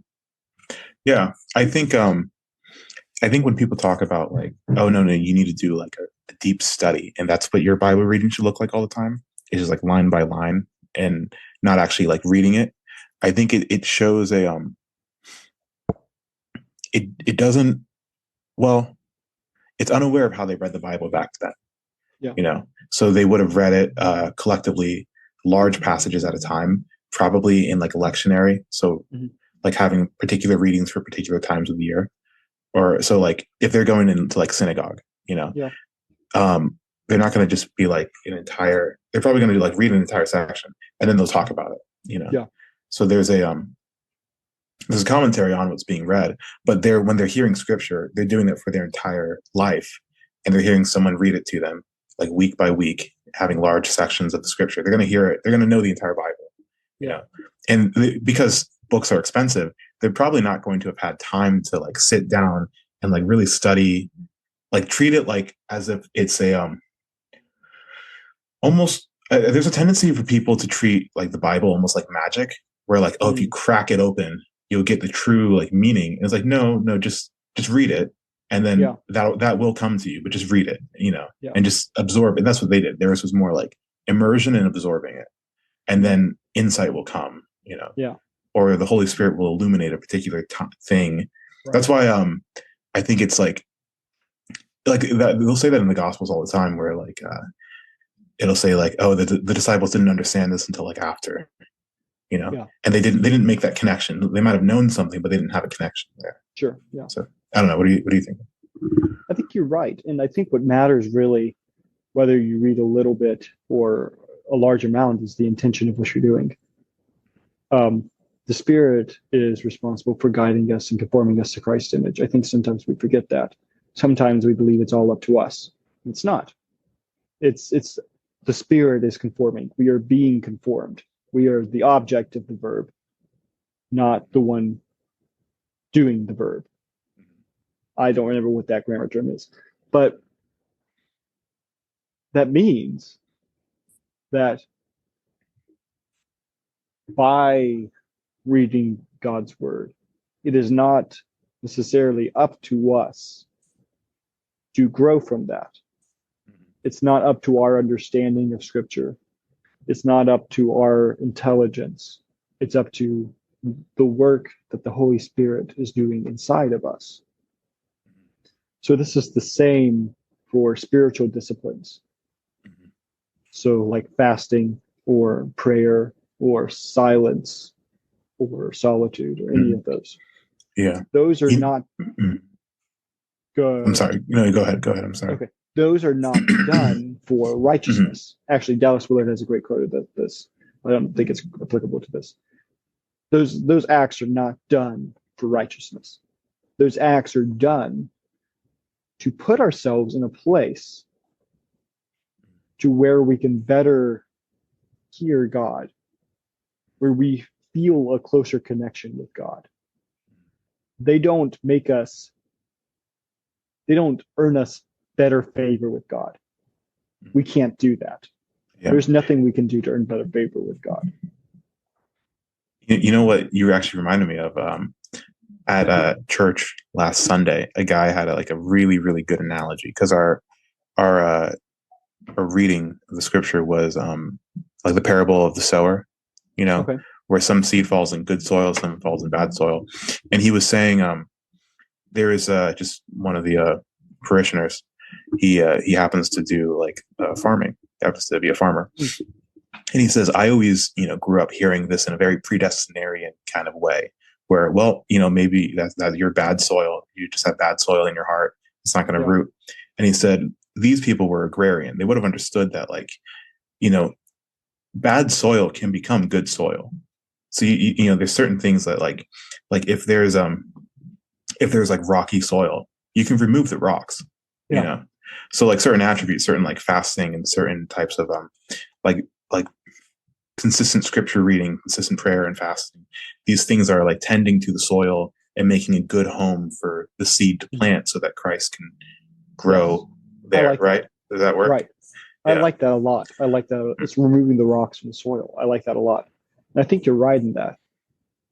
But I think again, we also have to remember that those things are spirit enabled. Yeah.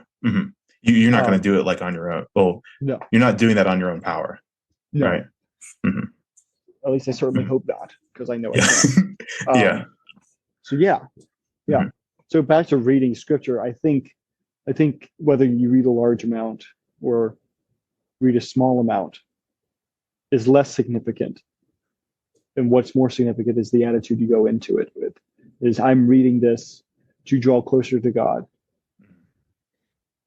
And if that is your absolute desire and intention, then I think he is faithful to do that, to draw you closer. And Yeah.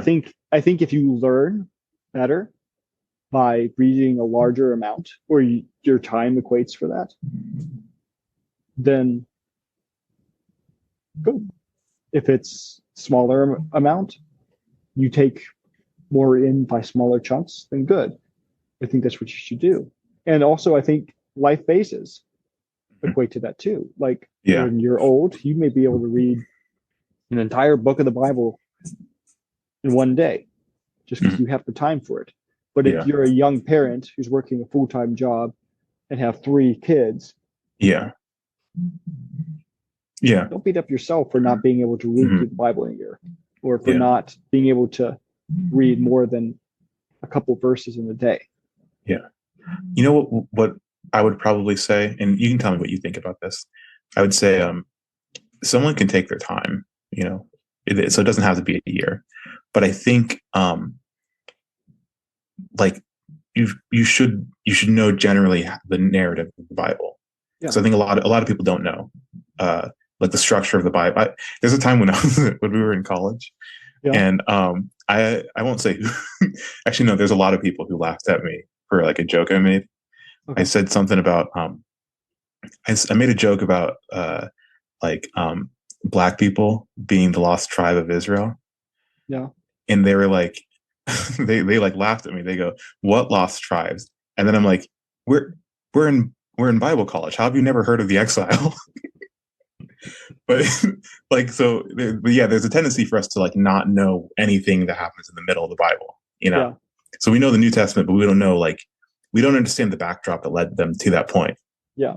So I think even if it takes you 5 years to read through the Bible, Yeah. you should try to read through it. Like even if it means read half a chapter and then read a psalm, I think that's good. Yeah. So Yeah. So going back to me not knowing things, what again is the lost tribe of Israel? what? So no, legitimately, because I'm actually not sure I know what this is. Well, you know what the exile is.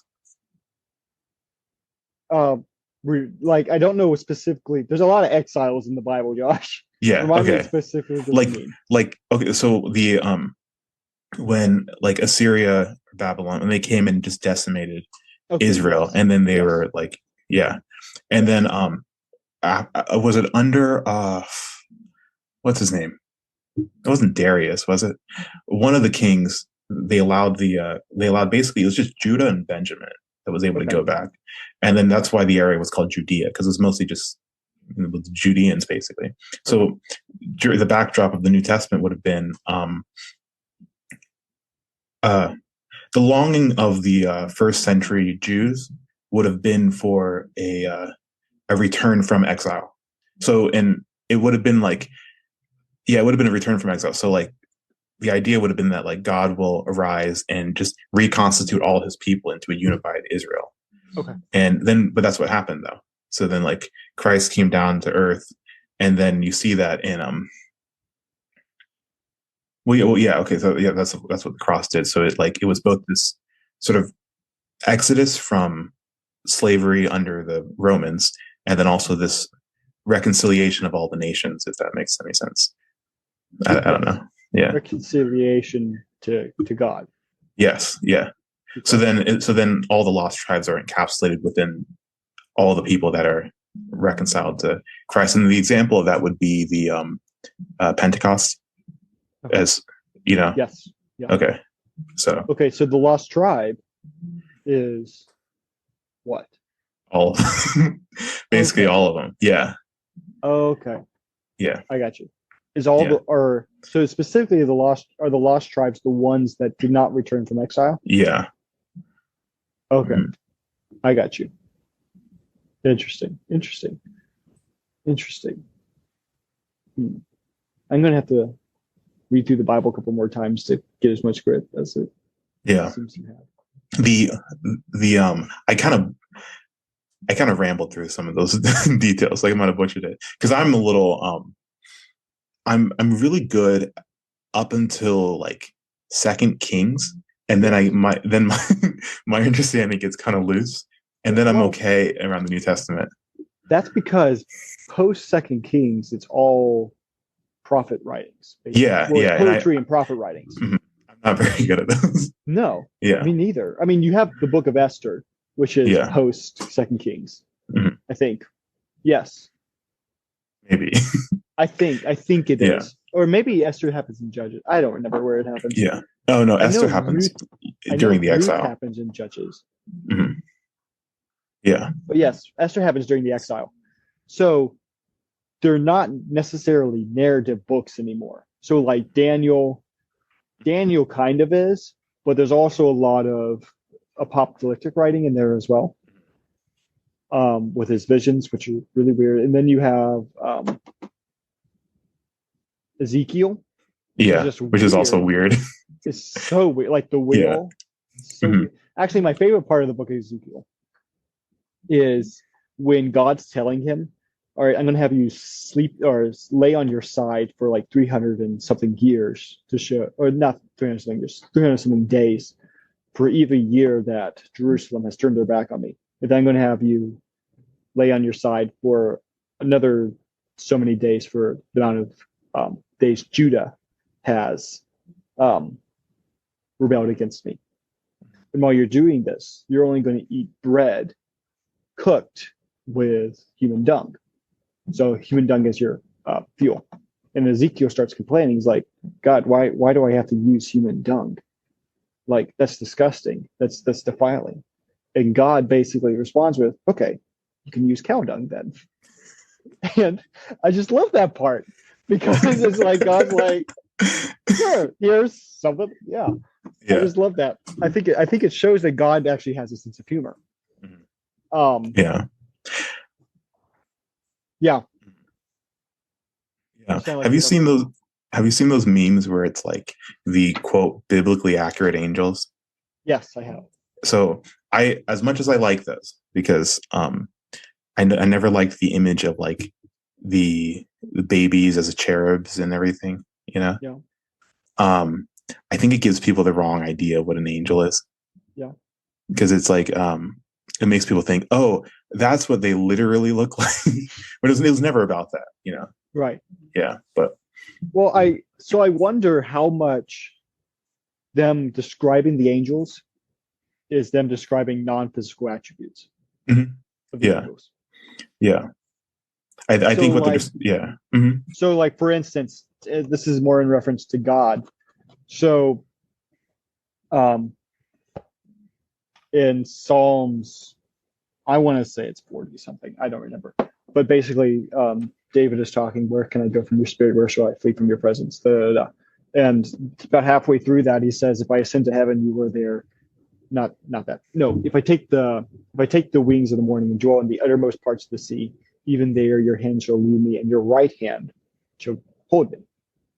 And I think intentionally he says right hand, not because God's literal right hand is holding David, but because the right hand is the hand culturally or statistically, I should say, as dominance, right?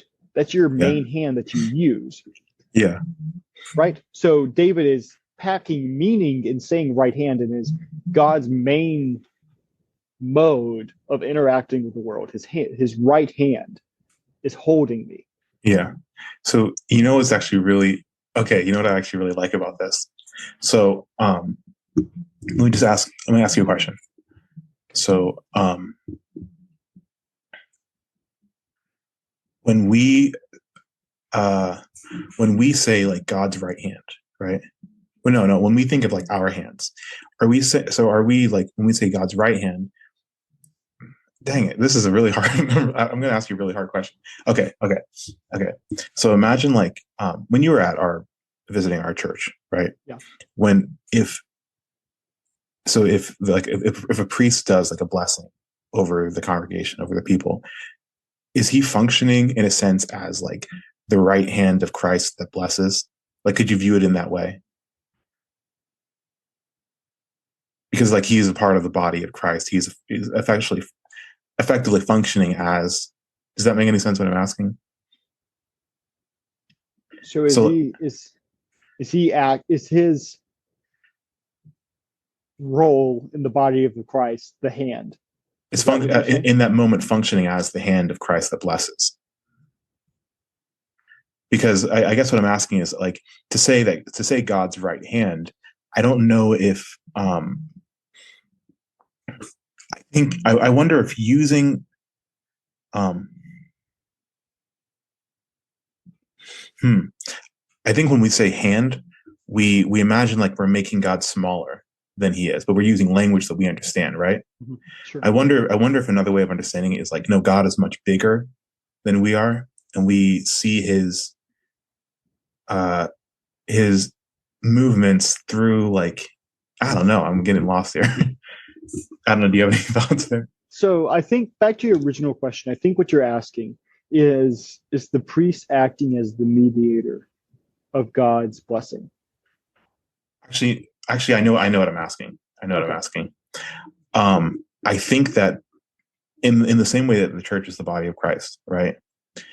Like God literally has a right hand insofar as what it means to have a right hand. It's not in the way that we experience our right hands. Okay. Does it seem like I'm overcomplicating that? I think what may be possible, and this shows my lack of knowledge, but so I'm guessing you're referring to the analogy Paul uses in what Corinthians, where he talks about the body of the Christ. Not everyone's a foot, not everyone's a hand. Right? Yeah. That's what you're referring to. I think that's purely symbolic. Hmm. I think we are the body of Christ, Hmm.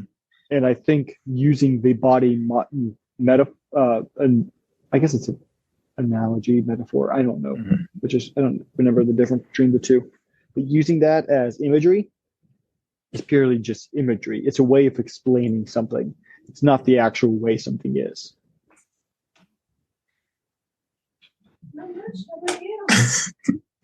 um, I honestly, actually, I think there's a lot to go into for all that, but I also have to get going. Yeah, me too. I got to go to bed at 9, bro. Oh, dude, I'm sorry. No, No, it's all right. it My actually wife. sucks that like, cause I'm just hearing that and I'm thinking, oh no, there's a lot of places we can go with all this. Hey, we'll do it part 2. Yeah, that'd be cool. Yeah. Hey man, it was pretty awesome. This was. I Yeah. enjoyed it. Yeah. Yeah. All right. Sorry, I'm being very abrupt though, ending, but No, it's okay. mhm. It's okay. Just gives us a good place to pick up on next time.